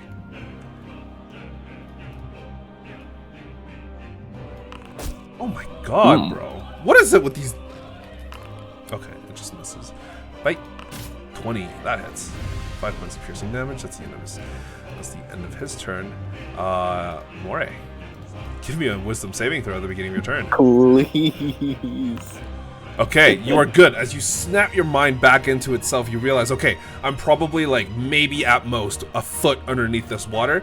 There's a fucker behind me, and the ship is still in front of me because I can actually, like, my finger is running along the baselines of the boards, so you know kind of where you are. Okay. Just based on that whole experience, going underwater is not recommended, right? Yes. Okay. Can I bonus action? Is it disengage? Yes, it's bonus action disengage. Yeah, cunning Prevent action the enemy. disengage. Yes, to prevent them from having an attack of I'm gonna opportunity. kick this guy in the head as I'm trying to climb up board the ship. So how much movement is that? It's if you're trying to climb up aboard the ship, I need an athletics check. Yeah. DC is 10. Don't say that, Jake. I'm telling you, so you're aware. Come on. You grab onto the side of the ship, and as you try and pull yourself up, unfortunately, due to either the exhaustion, the weight of the water, the Sahuagin threatening you, something is causing your arms to not be as strong as you wish them to be, as they are not able to pull you all the way up. You do not have any more movement left, but you still have your action. Right. I think you use your bonus action for disengage. Bonus action for disengage, yeah. Yes. Okay. I'm gonna turn around and just get away from me and hit this guy with the flame iron rapier. Go for it. Oh wow. 14. 14. Let me check. That does hit. 9 points of piercing, 1 point of fire. He does not suffer from sneak attack. No sneak attack. Yes. Are these guys weak to fire or not? Doesn't look like it. It just seems to be doing regular damage. All right. That would be my turn. All right, that's the end of your turn. It goes to Gray. Gray's looking up. He sees this lad. He sees this boy. He's gonna stab him. Guess that's the easy way to go about it. 16. Oh, he has advantage. 16. That hits. He takes 7 points of damage. That guy is dead. And the actual octopus is still off to the side. But that will be the end of his turn. Because I don't... Oh, no. He doesn't have any Bardic Inspirations left. Never mind. That's the end of his turn. It goes to this giant octopus, who is, you know. Hello. That's a miss. As it tries to grab you, Elena, you just dodge out of the way. You're good. That's the end of his turn. It goes to this one. Actually, yeah, that's the end of his turn. This one is gonna pop up out of the water. He's gonna move over here, and he's actually gonna try and stab you, Mr. Go for it. Mr. Moray. That's not the right token. Hit me. Wait, sorry, I'm trying to open the sheet, but it's like it keeps opening up the wrong sheet. Why? That is so weird. Okay, but it's gonna target you. It's a spear. Miss. That's a miss, and it's gonna try and bite you. That's a hit. That's a hit. You take 3 points of piercing damage. Ouchie. That's the end of his turn. It goes to the Koi Sohagen, who is going to try and climb up again. Okay, he manages to succeed this time. He gets up here, and then he manages to move here with an action to dash. He gets to up here. That's the end of his turn. It goes to this one, who's currently still hanging off the side, who sees that Hoj. You know what? He's going to try and just jump off, because there seems to be 2 people in the water, and he's going to go help the octopus. So Hoj, you get an attack of opportunity against him.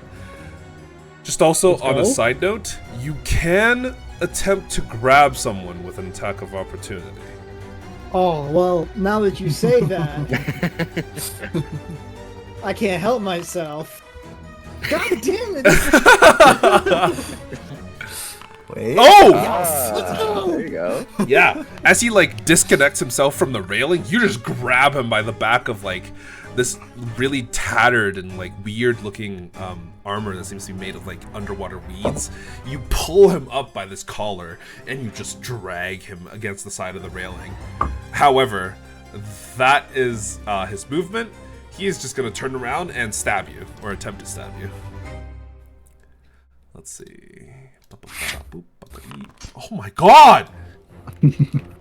1, let's It's a go. 9, it's a miss. It's gonna try and claw you. 5, that's also a miss. Jesus Christ. Elena, it's your turn. Okay, I'm gonna try to get rid of this octopus in front of me. Go for it. So I will use my booming blade. Kaboom, kaboom. I believe 21 hits that. Yes, ma'am. 11 points of piercing damage. And this electrical shock kind of reverberates throughout its entire body. I will use my bonus action to hit it again. Go for it. Ooh! Ooh. Okay. Wow. Sheesh. She got that fucking crit. 12 damage. Yeah, you stab into it with absolutely no issues. It looks like it's taking quite a beating. It's not quite dead yet, but it does look not very happy and not very, Okay. all good. Well, I will action surge and do it again. I'ma do it again. Go for it. I guess green flame blade or booming blade won't really do anything here. It's up to you. No, I'm just gonna hit it. No. Actually, can I cast magic missile? With your action? Yes. I believe so. Yeah, because you used a cantrip on your on your turn. Yeah. And it's like I can still cast it, even though they're like within melee range. Of course, magic missile you can cast from anywhere. Okay. Well, I will cast the first level magic missile. Okay. Sheesh. Alright, is that 9 points of damage just straight up? Why did it do 3x3 instead of doing 1d4 times 3? I have no clue. Can you roll the damage for me? So is it? You can just roll? click the 1d4 plus 1 in the chat. Like in the actual chat box, it'll just roll it 3 times for you if you click it.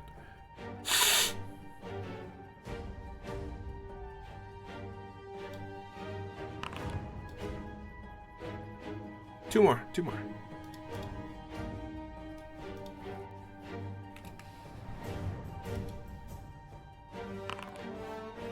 Uno mas. Ooh, okay, some spicy damage. But yeah, as the magic missiles slam into the octopus, you can see that it's taking quite the beating. It's not happy with what's going on right now at this very moment because, there's just a bunch of explosions or magical explosions that have gone off on its face. So.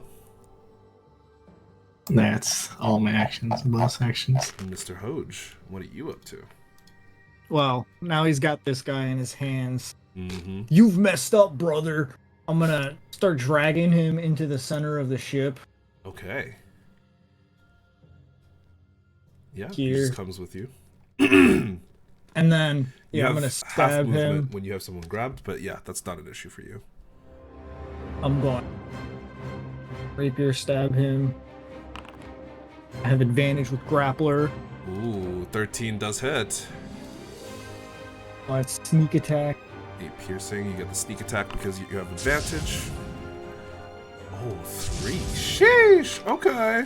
Yeah, he looks really rough. Like, this is a pretty hefty amount of damage you just did to him. Noah, you are currently grappled and restrained by this octopus at this very moment, and your head is barely above the water with the assistance of Leonaire. What are you up to? Okay. To break free of the grapple, it would be an athletics, right? Yes. Okay. I am going to attempt to make an athletics check. Okay, go for it. 19 is a success. You do manage to get out with relatively little issues. You basically just grab onto some of the tentacles and wrench it away from the body. You punch it in such a way that it loosens its hold upon your body ever so slightly to the point where you manage to drift free. But your heavy armor, your heavy equipment is still weighing you down, and you are still on the verge of sinking. Is Leonaire also grappled or no? No, he had grappled onto you, so you're He staying. grappled onto me, right? Yeah, he grappled Okay. onto you. I'm So just both of making you sure are I'm- now free. And Okay. Leonaire is ready to let you go if you are going to move. Okay. If I were to move back on deck, it would be another athletic saving throw, right? It would be an athletics check, not an athletics or. Or, strength sorry. Yeah. All right. I will attempt to do that as well then. check. Okay, give me an athletics check. Jake, do you got any music playing right now? I do. Can you hear it? No. No. What? It was. It was, It was yeah. music. Unless I wasn't paying attention. I'll hear anything. Here, let me stop the music and start it again. Ah, nice. Weird, because it was playing a Baldur's 3 song. I thought it was fun. All good. Good. Baldur's Gata 3. But yeah. A 9 is one short, right? Sorry? A 9 is one short. The 9 of is the, one short, yeah. unfortunately. Should've- Okay. Should have guidanced. You can't guidance yourself, can you? You can, but guidance is an I already action. used my action, right? Yeah, I already used Yeah. my action. It's a bonus action, I thought. No, guidance is an action. Yeah. Alright, goes the tentacle boy. He's gonna try and grab Leonaire, because Leonaire's in the water with him now. Oh. That's an 8! He misses horribly. As he tries to grab Leonaire, he kind of moves into here and kind of repositions itself to try and make its way to grab both of you, but that's the end of its turn. Leonaire is going to take... is he a rogue? Does he have level 2 rogue? He does not have level 2 rogue. Wait, he's not even level 2. He's level 1 still. This guy didn't even level up his character. Okay, alright. Well, we're putting Leonaire and Gray on backup duty, so their characters will not be played unless the actual players are here. Next time. But yeah, Leonaire, he kind of he's gonna try and climb back up onto the boat. Let's see, athletics check. Boom, that's an 11. He makes it. However, the octopus gets an attack of opportunity, which is a 14, which misses him, and he manages to get back on deck with relatively little issues. He is going to use his action to use Thorn Whip in an attempt to help out Noah. 20, 40.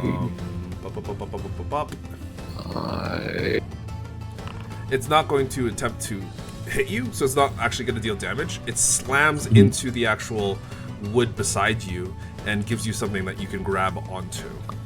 Perfect. So you will have a bonus of +2 to your next athletics check in an attempt to climb up. That is at the end of his turn. Moray. Awesome. Is there a spot in the ship where it's easier to climb up? Yes. So Where? specifically, there is a lot of rigging, like right here, on both sides of the ship, where it's just rope, and the DC for climbing that is a little lower. It's not like it's still like 7, but it's not. I'm gonna need that extra three points. Bro. And then swimming above the lake is okay. Just can't put my face underwater. You're fairly sure that you'll probably be okay so long as you don't actually dip your face beneath the water. Okay. Moray, this is gonna be funny. Moray is going to cunning action disengage, and he's gonna backstroke around this guy to the rig. Yeah. Yeah. So backstroke, and then climb up. Okay. Give me an athletics check. You are only using movement for this, not anything else, so... 18. Yeah, with no issues. You grab onto the ropes, and you just yoink yourself upwards to the side of the deck, and you are on board. Oh, It does take 10 feet of movement to get on board, but... that's You're good. okay. So that was what? It was 5, 5, 15, 15. Yeah. 20, 30. You're actually out of movement. Yeah, that's fine. And then I guess it's already used my bonus action. I don't think I can maybe a spell. Let's see.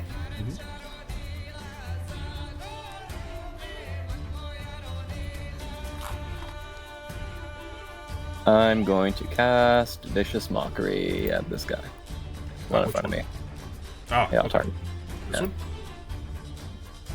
This one, right? Uh, Go for it.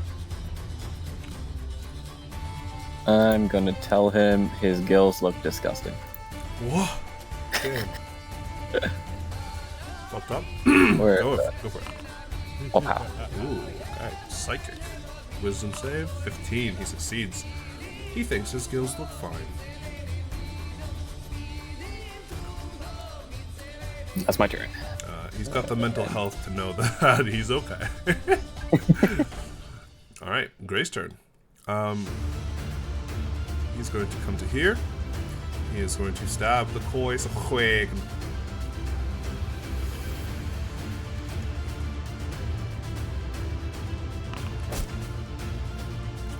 5 points of piercing damage.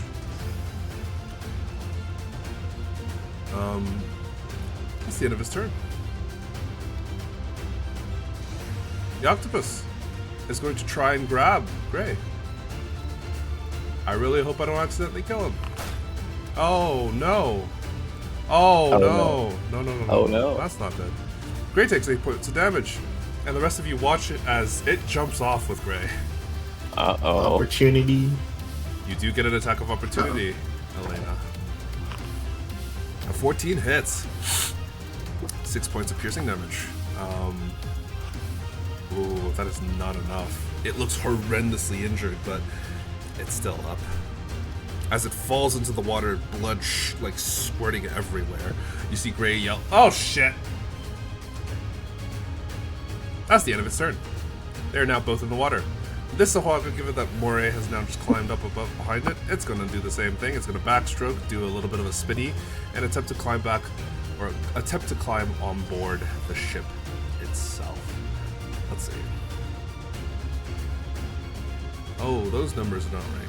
So it's going to do... Oh, I 20. They're ready to action. Boom. It comes up, it looks at you. How much? Hello. Let's see, 5, 10, 15, 25.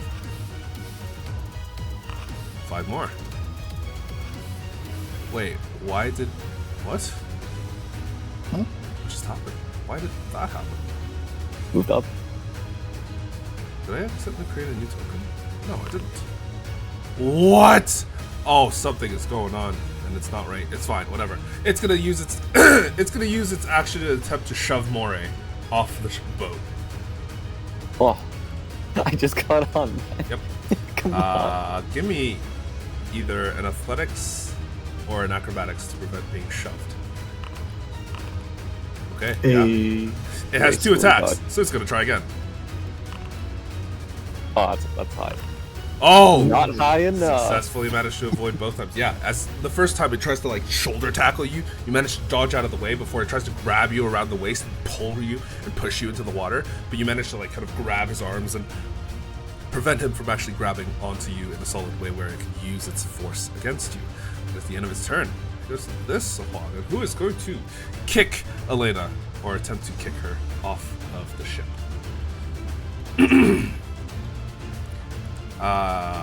Bob, give me an athletics or an acrobatics check. Is it athletics or acrobatics? Or, yeah. Okay, yeah, with no issues. You manage to dodge the first kick before it tries to jump at you and grab onto you to pull you into the water, which you successfully evade with absolutely 0 issues. That's the end of its turn. It goes into this Sahwagan. He is going to take the action to disengage, and he's fucking yeeting himself into the water. Isn't he grappled? He's grappled. Oh, he is! You're right! He can't do that! Shit! He's gonna try and stab you. Okay. No, That misses. It's gonna try to bite you. That hits. that one Does does. he have disadvantage since he's grappled? Nope. That's only if he's restrained. Alright, that's the end of his turn. It goes to Elena. You just saw your buddy, your pal, Gray, get taken off the side of the ship. I am going to magic missile that octopus, try to finish it off. Okay, go for it. Are you sending all 3 at it? How many spell slots do I have? Yeah. How does it look? Like, Horrendously injured. But you don't Okay, know what that value means. I will send 2 at it, and I'll send 1 at the Sahwagan. Okay, go for it. Roll me the damage for the 2.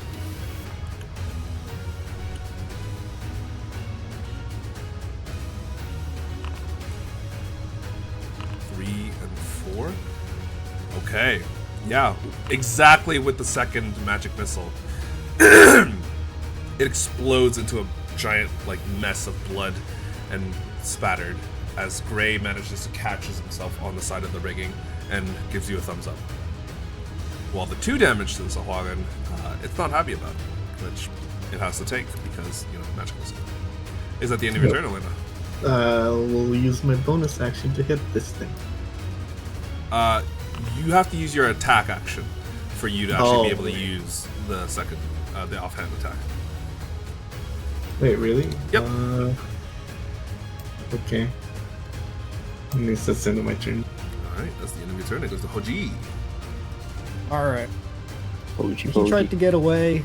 I'm gonna show him what happens when you do that. Show him who's boss.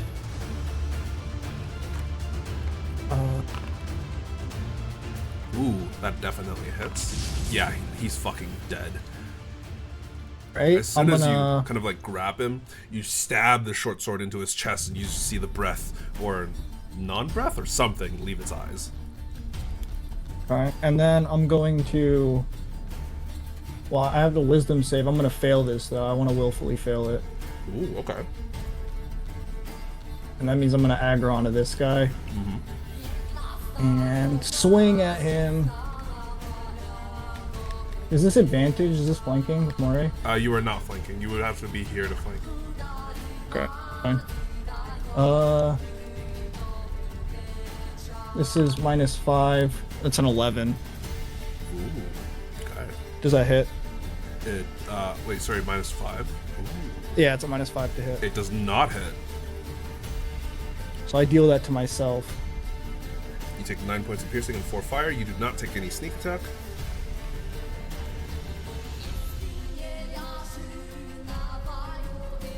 Alright.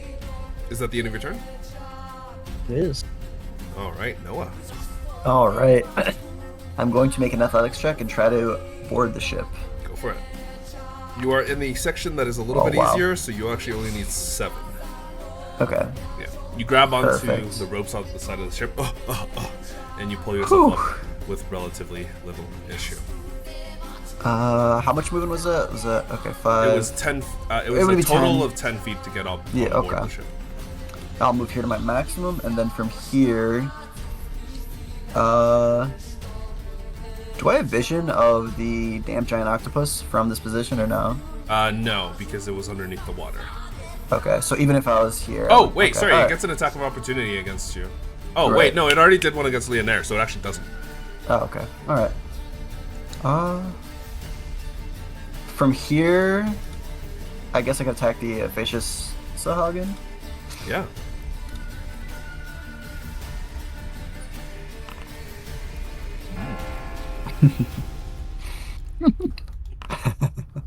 It fails. It takes 1 point of necrotic damage. Pretty good. It wasn't damaged already, right? It was full HP. Okay, yep. Alright, that will be my turn. All right. This giant octopus is going to climb back on board. It grabs on, climbs back on board, and is going to try and grab Leonaire.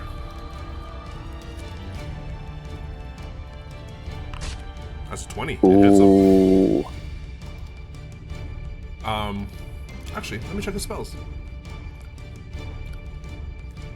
You can cast spells. Oh, he doesn't have shield. Okay, yeah. He gets hit. He takes the damage. And the rest of you watch as he gets dragged Wait, off. wait. No. Hold on. Wait, you can use your thing. I have my thing. Okay. That'll reduce some damage. Okay. So instead of taking 9, he takes 4. He is still nonetheless dragged off the ship. Okay. The rest of you watch as he goes, ah! And the giant octopus will drag him underneath the water, which means Leonaire will have to give me a wisdom saving throw. Oh, he actually succeeds. That's the end of the octopus's turn. It goes to Leonaire. Leonaire is going to use his action to attempt to escape the grapple. But I don't know if this matters, Jake, but actually he gets 2 more health back because it's plus proficiency bonus. Sorry, Ooh, okay. forgot about that. Oh, good. He's going to use his action to athletics out of it.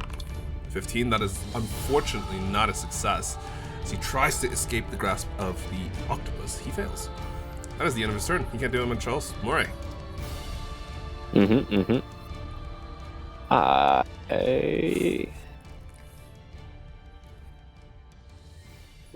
move over here and hit this dude with my rapier. You have advantage. I do. Target and pow. 18 hits. Oh, wait, that wasn't the target one. 9, 3, Yes. 5. Sheesh, okay. 9, 3, 5. Solid. Solid. And then bonus action, I will give Bardic Inspiration to Leonaire.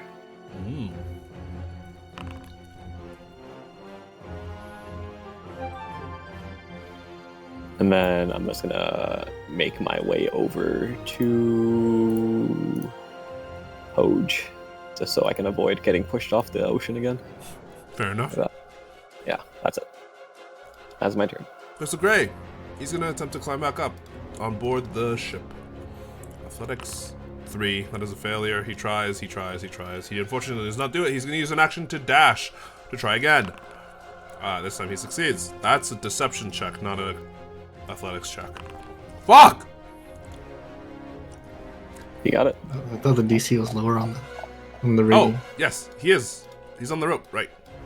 He gets back on board, but that's unfortunately his turn. Hey, guys, it is Sohogan, who is going to turn around. Look at all of you. He's gonna stab. He has advantage against Hoge because he's missing some HP. That's a 21. Man. 9 points of piercing, and he's gonna use his claw attacks as his second attack. 23. I'm gonna I want a Stone's Endurance, that first one. Go for it. The first one, I believe you take 0? Wait, how much Constitution mod do you have? I have +3. Oh, so you take 1 damage from the first 1. Yeah. Damn it. You take 6 points damage from the second one. That is, however, the end of its turn. It goes to the Koi Sahokon, who is also, because I keep forgetting certain features that my own monsters have, is going to try an advantage stab at Elena. That's an 11, that misses. And is going to try and bite her. That's a 21. I believe it hits. No, it misses. Right, you have 22 AC. That's the end of Yes, turn. sir. Elena. Would I be able to maneuver to the other side to get flanking? Not easily. Unless you want to run all the way up these stairs, or you want to go through here. Can I go through there? I think so, but the mast is blocking the way here, so like you wouldn't be able to step into that tile. Unless you want to climb the mast. I'm Again. not climbing anything again. You can go like, I guess like this, and then like this, and then like that. So This is gonna get an opportunity of attack. yeah. I thought I could just jump into the stairwell and then climb back out to the other side or something. You could. Yeah. You know what? I'll say you can. Sure. You just go there. Okay. Awesome. Okay, an advantage, so... Mm-hmm. Sheesh. Well, 24 definitely hits. 6 points of piercing. And your second attack for another 6. Yeah, he's looking rough. He's not happy about this. Alright, Hoj. I'm not very happy about this guy either, to be honest. I don't think I'm gonna grapple him. I think I'm just gonna try to hit him. Go for it. Stab. Unfortunately, that misses. As he just narrowly dodges the rapier. Well, can I reposition myself then? Like right there. Yes, you can. Cool. Alright, That's it. turn goes to Noah.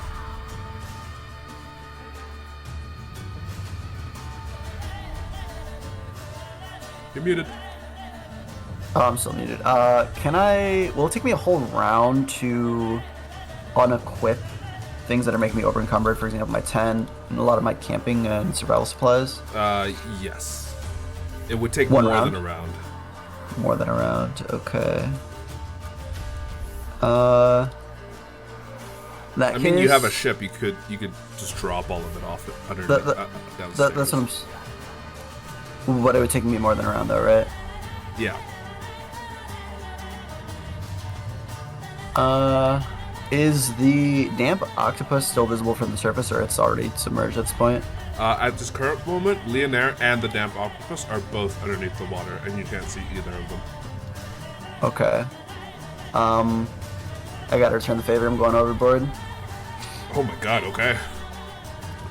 From here, is it visible? Yeah, as you slam into the water, you can just barely see some of its tentacles. Perfect. How do melee attacks work underwater? You have disadvantage unless the weapon specifically is a piercing type weapon. Like a spear or a trident or a dagger. I see. In that case, I'm gonna do Words of Radiance. Or rapier. Or sorry, Toll the Dead. Ooh, okay. Yeah, you snap your fingers. It would be the tool- D12. Sorry, D12.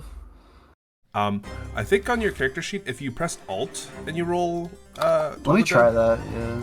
it'll automatically roll the other for it. Yeah, there you go. And then you can click Did that work? versatile for the second type of damage. Oh, I see. Critical hit? No, just a normal one. D12. Okay, there it There you is. go.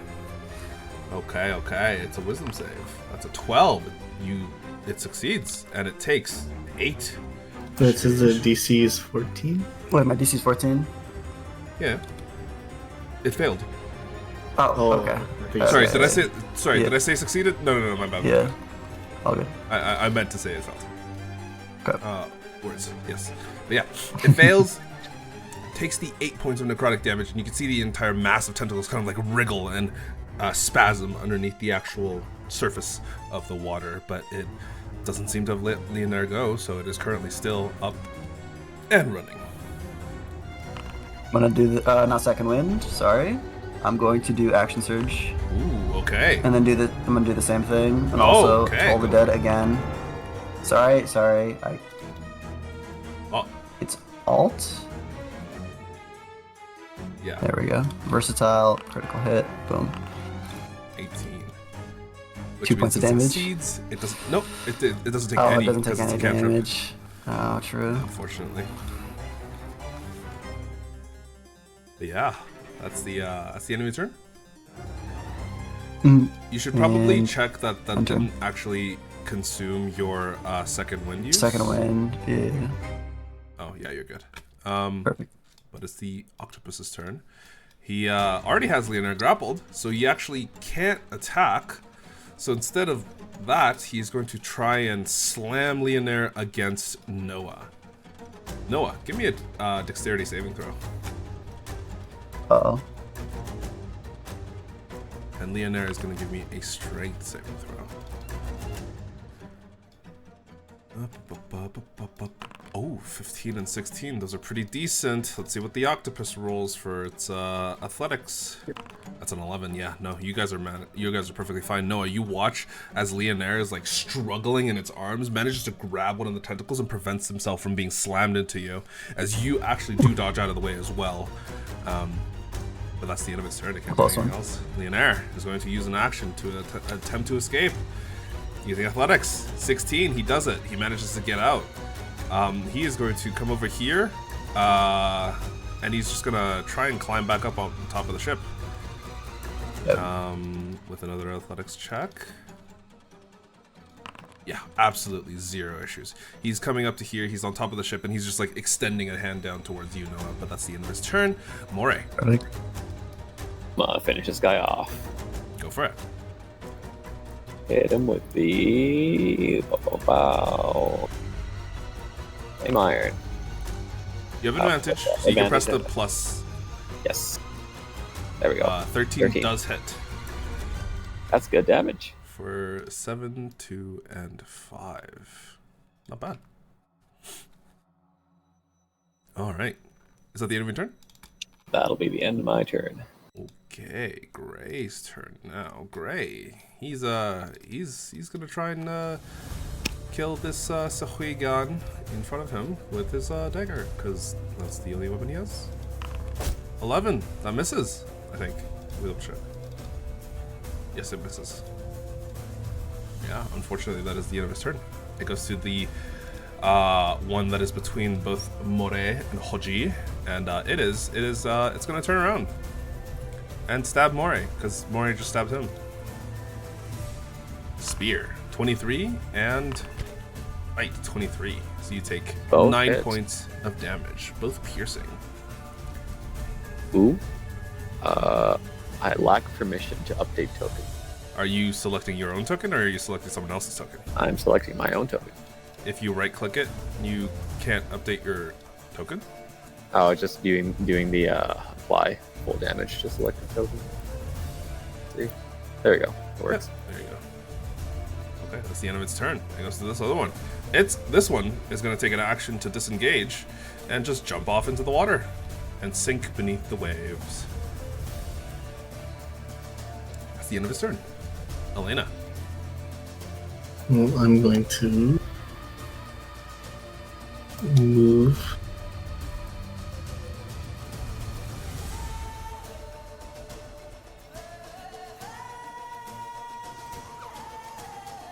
And I will take 2 stabs. Do I have advantage? Yeah, because you're surrounding it.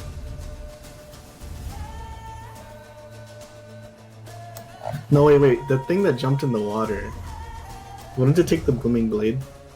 Oh, it would. How much is that? Is it a 1d8? Yeah. Oh, max damage. No! It had 6 HP. Yeah, as soon as it kind of like takes its action, it takes 2 steps and then right as soon as you're like, wait, my spell's supposed to go off, your spell goes off. A blast in its back before its entire body gets flung into the water, but you can definitely see it is dead before it hits the water. Damn. Okay. Sick. Is that the end of your turn? No. Oh, wait, no, that's the beginning of your turn. Go for it. Did you want to make a swing? 17 hits. 23 also hits. Holy moly. 7 and 11. Yeah, this guy's dead. As you swing into him once, you cut into him, and then the second swing just decapitates his head before it just falls limp onto the deck. Yeah. That's the end of your turn? I still have some movement. Can I move on top of the dead body? Do you? No, you've used 30. Blade Singing gives me 10 more. Ooh, okay. Yeah, you can move over the body. You can move to like here. Here. And that's my turn. Okay, OG. There's one more thing that you're at the very least aware of. It seems to be an octopus within the current waters. Also, if you're talking, I can't hear you. Sorry, I'm gonna move over here, and then I can actually target the octopus with my sling. Ooh. Can I see it? You could barely just see like a few tentacles. It's going to be a hard shot. It's essentially what it has is that it has 3/4 cover, which is +5 to its AC. Do I roll the sling bullet, or do I roll the sling attack? The sling attack. I think you have the bullet favorited. Yeah, okay. Okay. 17 actually just hits, even with the +5 AC. 4 points of bludgeoning damage. Yeah, you kind of like just let loose the single pellet from the inside your sling, and it just slams into the octopus. It doesn't look happy. It doesn't look happy at all. But it's still up, at least for now. Okay. Noah. Let's toll the dead. Let's toll the dead. Go for it.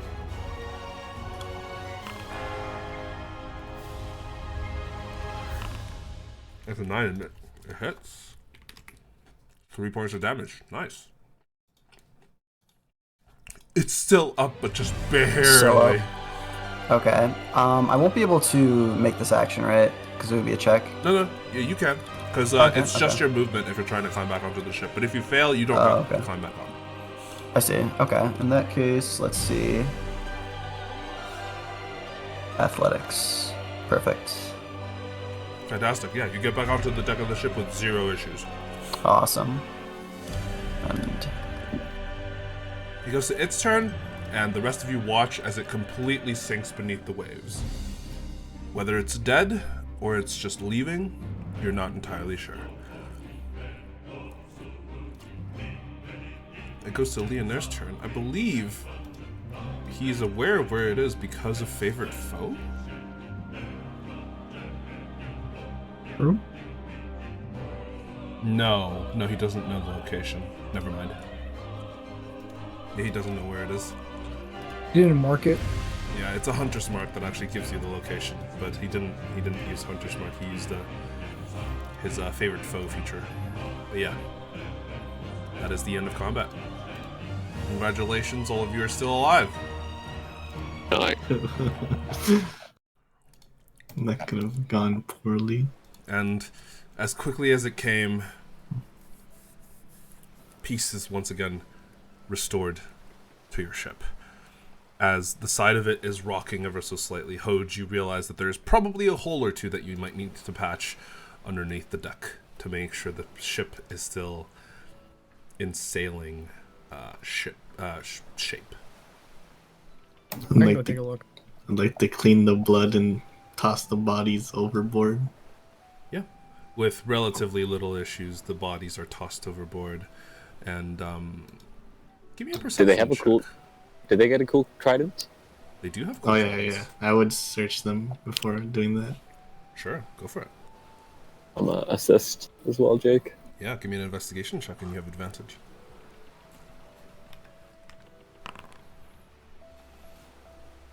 So, as you're kind of looking through some of their bodies, they do have what appears to be 3 tridents, because the 4th one was blown off the side of the ship. 'Cause the guy that was flung off was carrying it. You find what appears to be 3 shoddy tridents, 3 shoddy sea stone tridents. Or, sorry, not sea stones, tridents. Tridents made of black material. You find 3 sets of awful leather armor. And you find what appears to be a single conch, seemingly, strangely, sounds like the sea inside. What?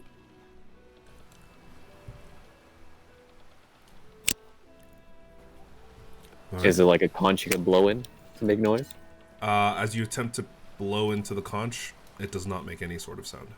Okay. But when you put it up to your ear, you can hear what appears to be the ocean. How soothing. Very. What's the black material? You can give me an investigation check. As you're kind of investigating it, taking a look at the actual tridents themselves and looking over it, you realize that this black material is almost like, it seems to be almost absorbing the light around it and kind of taking it down to the area below and underneath the decks, and you can see that you light up what appears to be like you light up a small lantern and leave no other lights on, and as soon as you put up this trident beside that light, the light seems to dim a significant amount. Which is very strange. Interesting.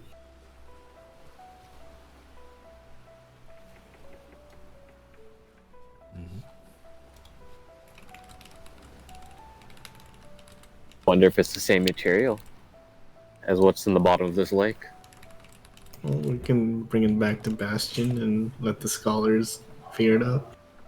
Not gonna work when as soon as we go to Bastion, it's gonna be lighter colored. This is going to be a normal trident. I mean, for all intents and purposes, kind of looking at it as of this current moment, it doesn't seem to be magical. It does seem to be kind of exuding this strange property, though, of where it just seems to be absorbing some of the wavelengths of light around it. Why? You're not entirely sure. It's cool. It is Vanta Black. Exactly. It's trident coated in Vanta Black. Mori's gonna do a quick sit rep and head down to fix the hole. Yeah. Would you like to join? Or just inspect it? Coach? Yeah. Do it. Okay. So the two of you very easily head down, and you realize that there's not like a big massive hole in the hull, thankfully. However, there are sections of the hull which is letting in water, and you're like, oh shit, we're taking in water. Not much, but enough that it's a little bit of a concern. So the two of you get to work. Just give me a carpentry tools check and a water vehicles check for Hoj and Moray, respectively. I'm probably just taking a bucket and moving water. If that's Yeah. there's a lot of water I there. have this first. I got 8. Where's the carpenter tools? Is that just? Do you have carpenter's tools? Like, do you have I proficiency in them? should. Yeah. If you go under attributes and you scroll all the way down to the bottom, at the bottom of your proficiencies, it should be there. There you go. Okay. Honestly, thankfully, it's not a terribly difficult repair. It takes you, the two of you, unfortunately, quite a lot of time to do it, but you get through it with relatively little issues. And it does leak a little bit, so you're probably going to have to pull into a port if you want to repair the ship back up to like tip-top shape. So that will slow your progress, though not a terrible amount. But yeah, as all of you are kind of traversing throughout, you realize the time passes, and eventually it settles into nighttime. And as darkness kind of takes over, right before the darkness takes over, all of you glancing off in the distance can see what appears to be some sort of shoreline to your far north, northeast, northwest, somewhere around those.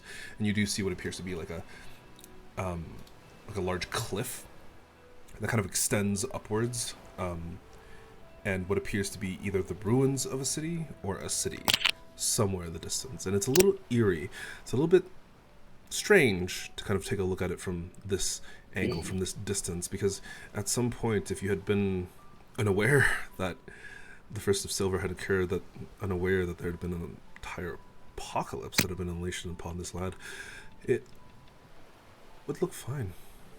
It just looks like any other city that you would be approaching in the distance. But as night settles in,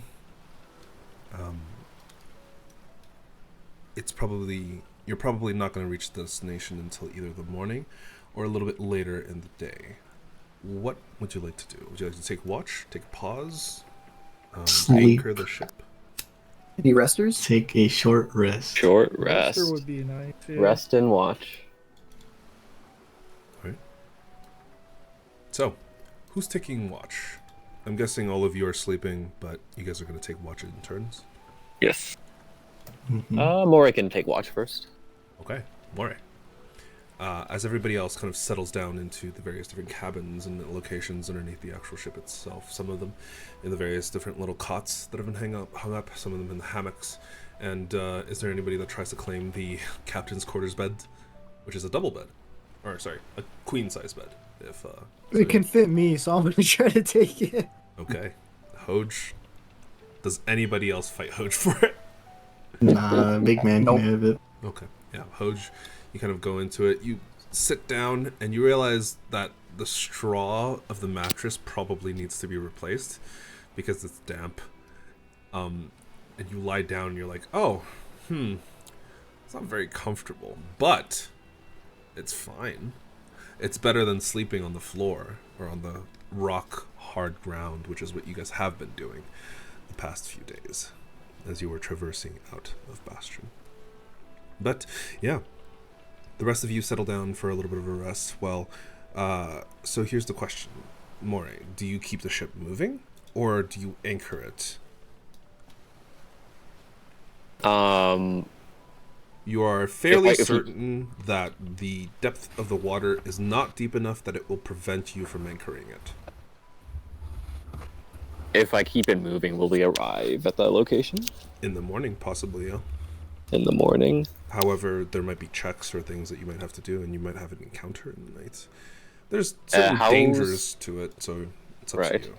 How is the moonlight? Like, how well can we see? As of this current moment, as you're kind of glancing up, you see that one of the moons, the larger one, is getting close to being full, while the other one is almost invisible in the sky. It's quite a small sliver is the only thing that's visible.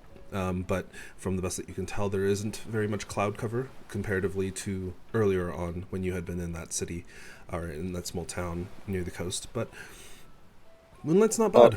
You can see. Mores would like to just kind of do a walk around from the port to starboard, kind of just glancing off to the side, with contemplating what to do. Sure. Give me a perception check. 21. All right.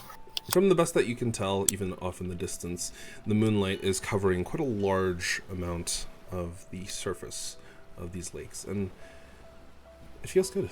It feels not quite like the open seas. There's no strong current, and the waves aren't as powerful as they would be out on the wide open ocean, but you're still in your element, and it's nice. But as of this current moment, it doesn't look like there seems to be any visible threats on the surface. And we moved past where we got attacked, I imagine? Mm-hmm. By quite a bit. Quite by a bit? couple of Okay. hours, like 3-4 hours. Okay. How manageable is it to pilot a ship by yourself? As of currently, because everything else has already been done and set up, all you have to do is move this ship's wheel. So currently, just one person could do it, including anybody else on the crew. Of course, you'd have more proficiency with it, but That doesn't No, necessarily guarantee that you'll do better. Nope, that is fine. I will steer the course. Hopefully aiming not into the cliff, but like off to the side or whatever, where it looks like a good landing spot. Where there's an actual port. Yeah, because Voilin very likely has an actual port. You just don't know exactly where or how to get there. Mm-hmm. So just scanning coastlines, trying to see if I can spot the port and make my way there. Okay. I'll do that for like whatever 2 hours or however long the watch is. Mm-hmm. The ship continues to move, and you keep vigilance, doing your absolute best to try and like get the ship moving. The rest of you fall asleep to the gentle rocking of the ship with relatively little issues. But yeah, your 2 hours pass by with, you know, not much to see. Give me a ship's or a water vehicle tools check. 15. Yeah.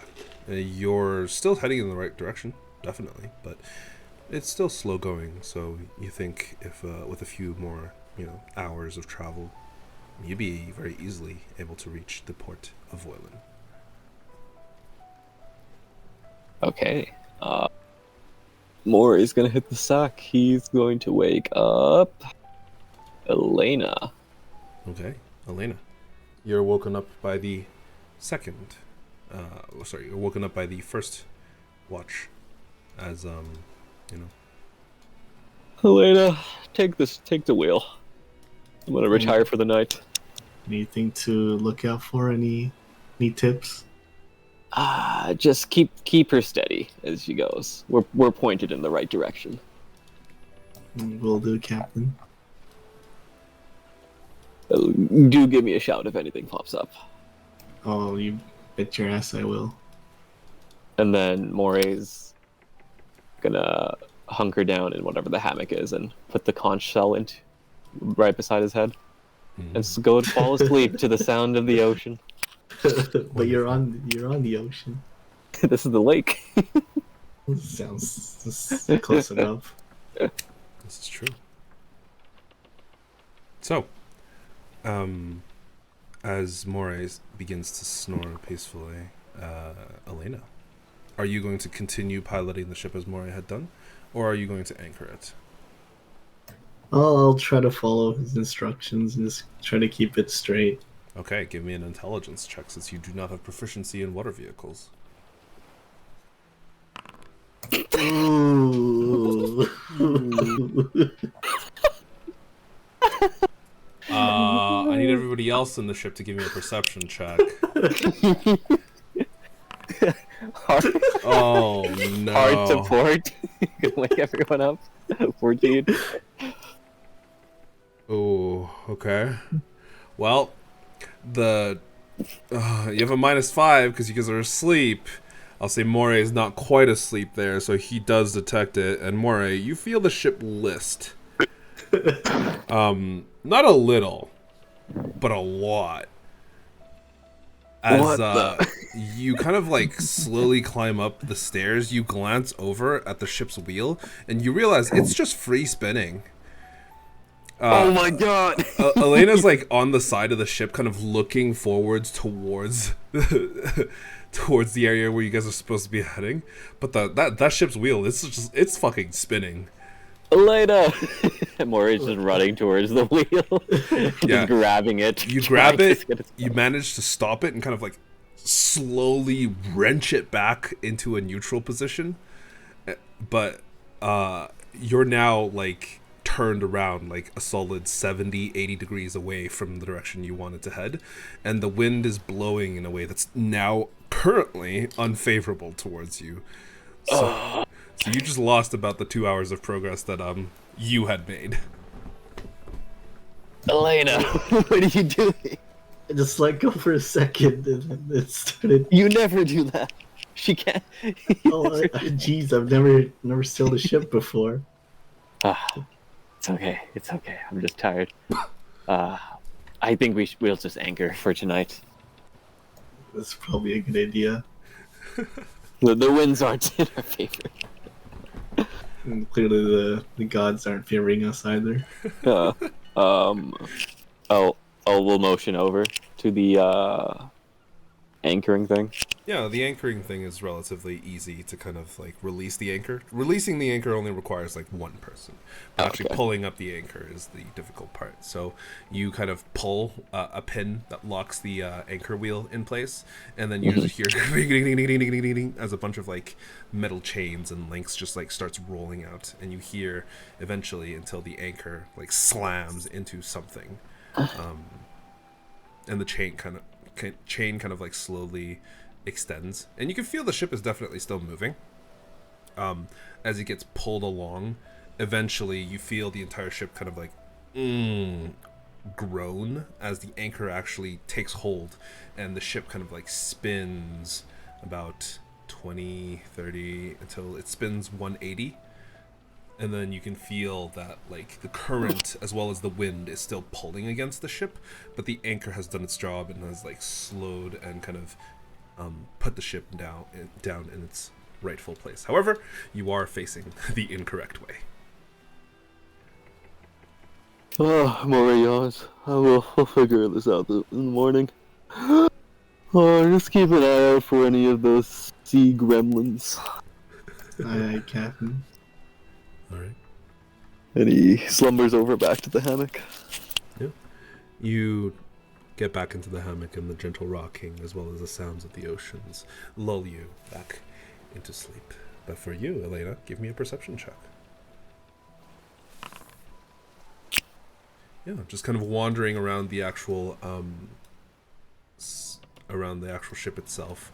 You try and get a little bit of a view of everything to try and determine, if there's anything interesting out there that you might want to see. And there isn't. It's honestly relatively quiet. Sorry, I'm just gonna move you around, Noah, so you guys can see what the bottom of the ship totally looks like. Don't worry about that. Not about that. Not about that. I'm just gonna put you. There you go. But yeah, as you're kind of just like chilling on top, yeah, it's not too difficult. It's quiet. The lands are, for the most part, tamed, and the waves slowly lapping against the side of the ship is relatively calm. However, off in the distance, you see what appears to be something strange. To the northwest of where you currently are, you see something. Something's hovering just over the water. What is it? Do you want to take a closer look, or? Yeah, I'm gonna take a closer look. Give me a perception check. Oh my god. I've rolled 3 ones today, man. Elena, as you kind of walk over to the edge of the ship, you try and squint your eyes to try and determine what this vague, kind of like almost glowing shape on the surface of the Zenobor Lake is, but you can't make it out. And as you kind of like blink, rub your eyes, trying to see it a little bit better, it just vanishes. Well then. Well, I guess I will go and wake up. I wanted to take the last watch. There's 2 more watches. Or the second last watch. I guess I'll go get Hoj up. Okay. You go poke Hoj. Hoj, you are awoken by Elena deep into the night, so that you can take. Who awakes me? C5 Fofum. It's Elena. It's time for your watch. I'm Okay. sorry if you're having a good dream. I was just enjoying nature's cradle. I could have sworn there was something going on. Oh no, don't worry, nothing happened. We just decided to anchor it for no reason. And, Alright, I'll go out and watch. and also, I think I saw something floating on the water. So, was it northwest or southwest? It was northwest. Yeah, it was northwest of our position, but I don't know. I could just be seeing things. I could just be tired. But just keep that in mind. All right, well. My eyes don't work too good at night. We'll see. Which way is the upstairs?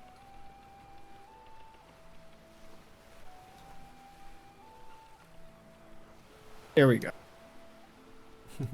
Yeah, but Hoj, you get back onto the top deck, and honestly, it's quite calm. It's nice. It's peaceful. As you kind of get up onto the top deck, you just wander around for a little bit.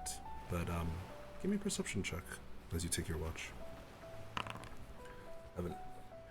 Unfortunately, even with the moonlight kind of shining down, the area around you is still dark. It's hard to see. Though your eyes do eventually adjust, it takes a while. And honestly, you don't spot anything interesting. So you're just kind of there counting stars, of which you can see millions up above you, with the two moons nestled, kind of orbiting one another and just looking beautiful in the sky in general. Though your watch comes to an end with very little occurring. Who's taking the last watch?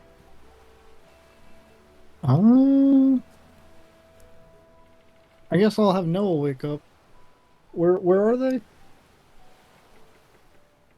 I believe In here? He should be one of the thingies somewhere. I'm not sure where he is.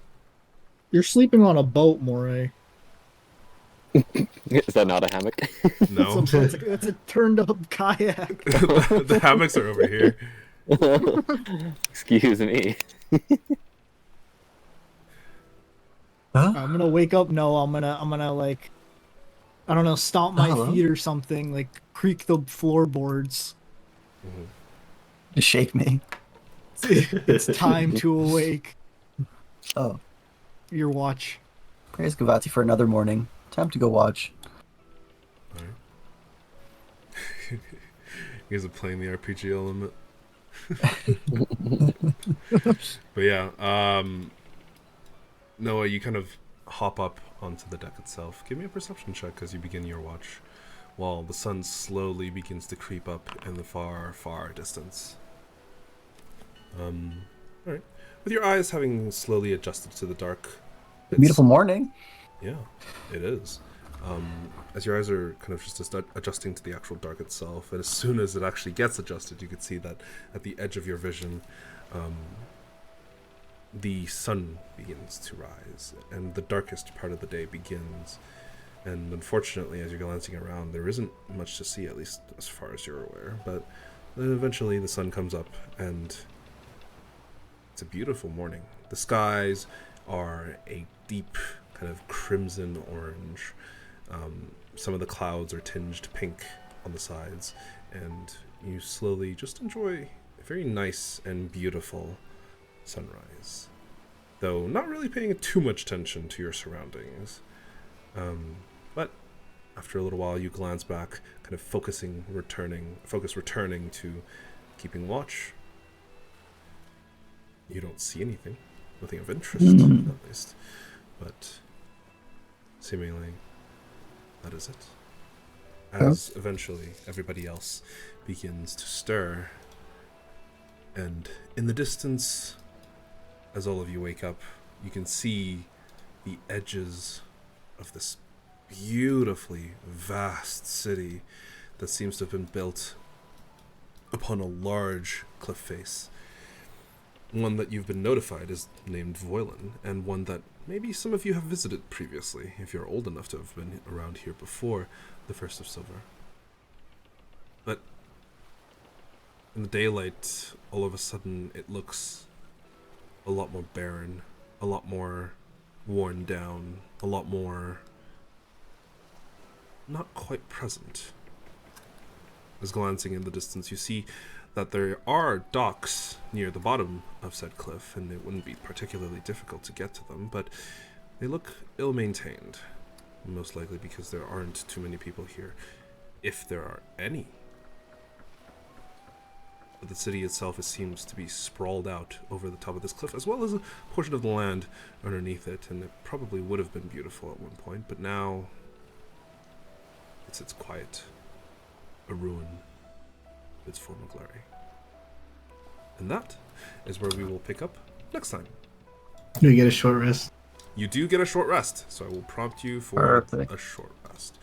Mhm. I will do short rest. There you go. Oh, I only have one D8 available.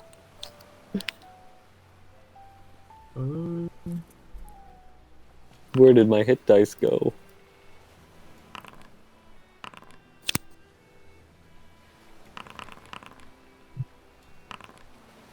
Okay. Okay, I'm looking good.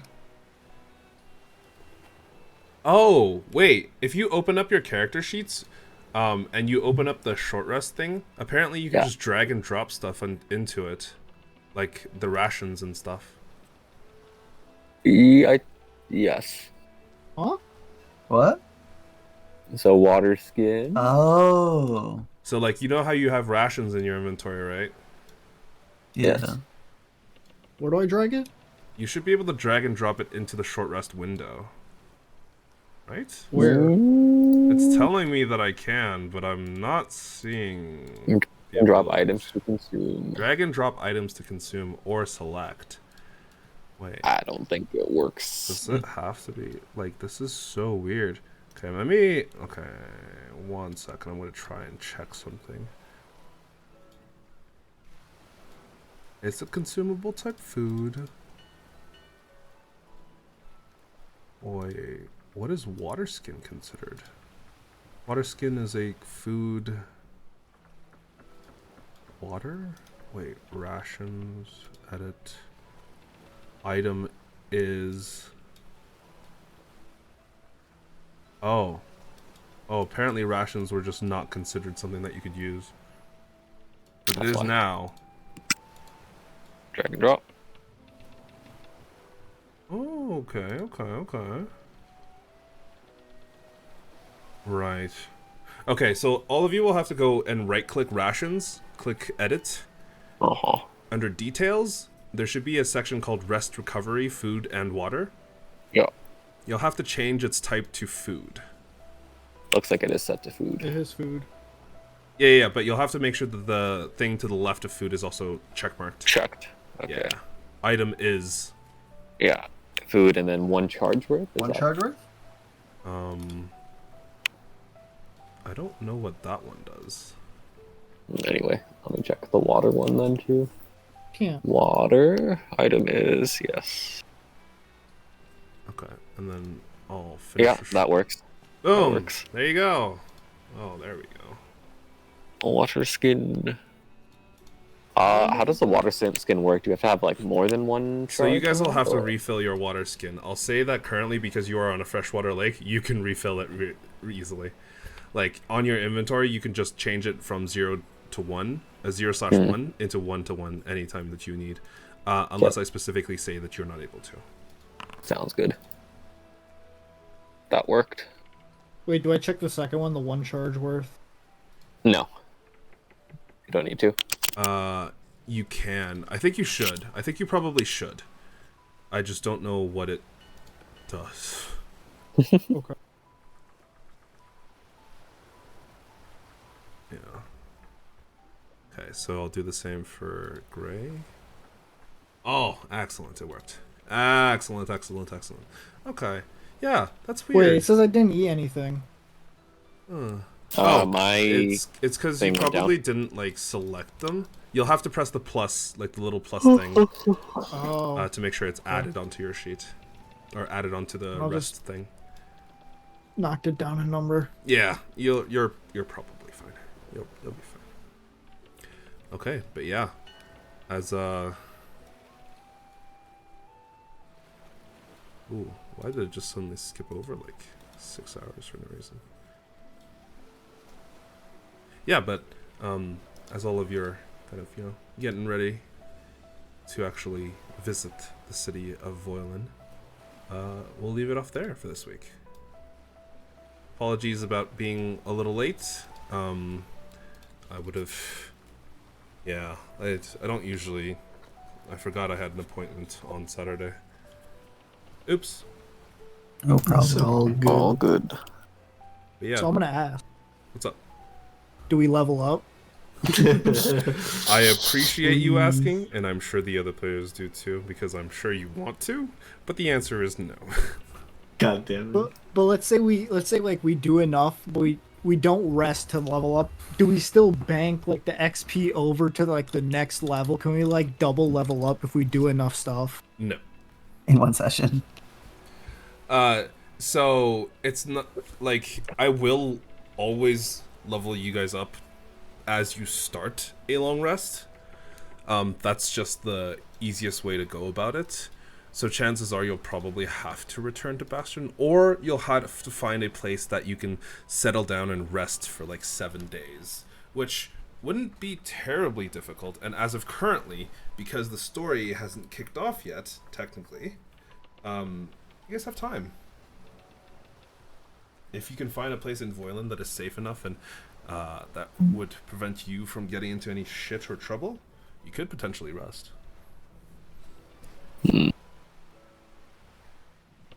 But I feel like Voiland won't be too safe. But also, as you guys keep going, there's other methods of travel that could be faster or slower if you use them well. So currently, because you have a boat, you actually have a secondary method of traveling, and one that is pretty decently fast. I want to tame the bird. We gotta fix the crossbows on here, the ballista. Ah. Mm-hmm. How hard it would be to tame that one bird that almost killed us all? Oh, you're talking about the fucking Thunderbird? Thunderbird. Oh, I don't know. Pretty simple. Wait, who are you telling to tame it? Yeah, just a general question. Whoever has the best animal handlings, you know? Hmm. Well, I guess we'll see, won't we? I guess we'll see. There is a possibility of you interacting with it in a positive manner because, as far as you're aware, it has some sort of sentient intelligence. I just don't know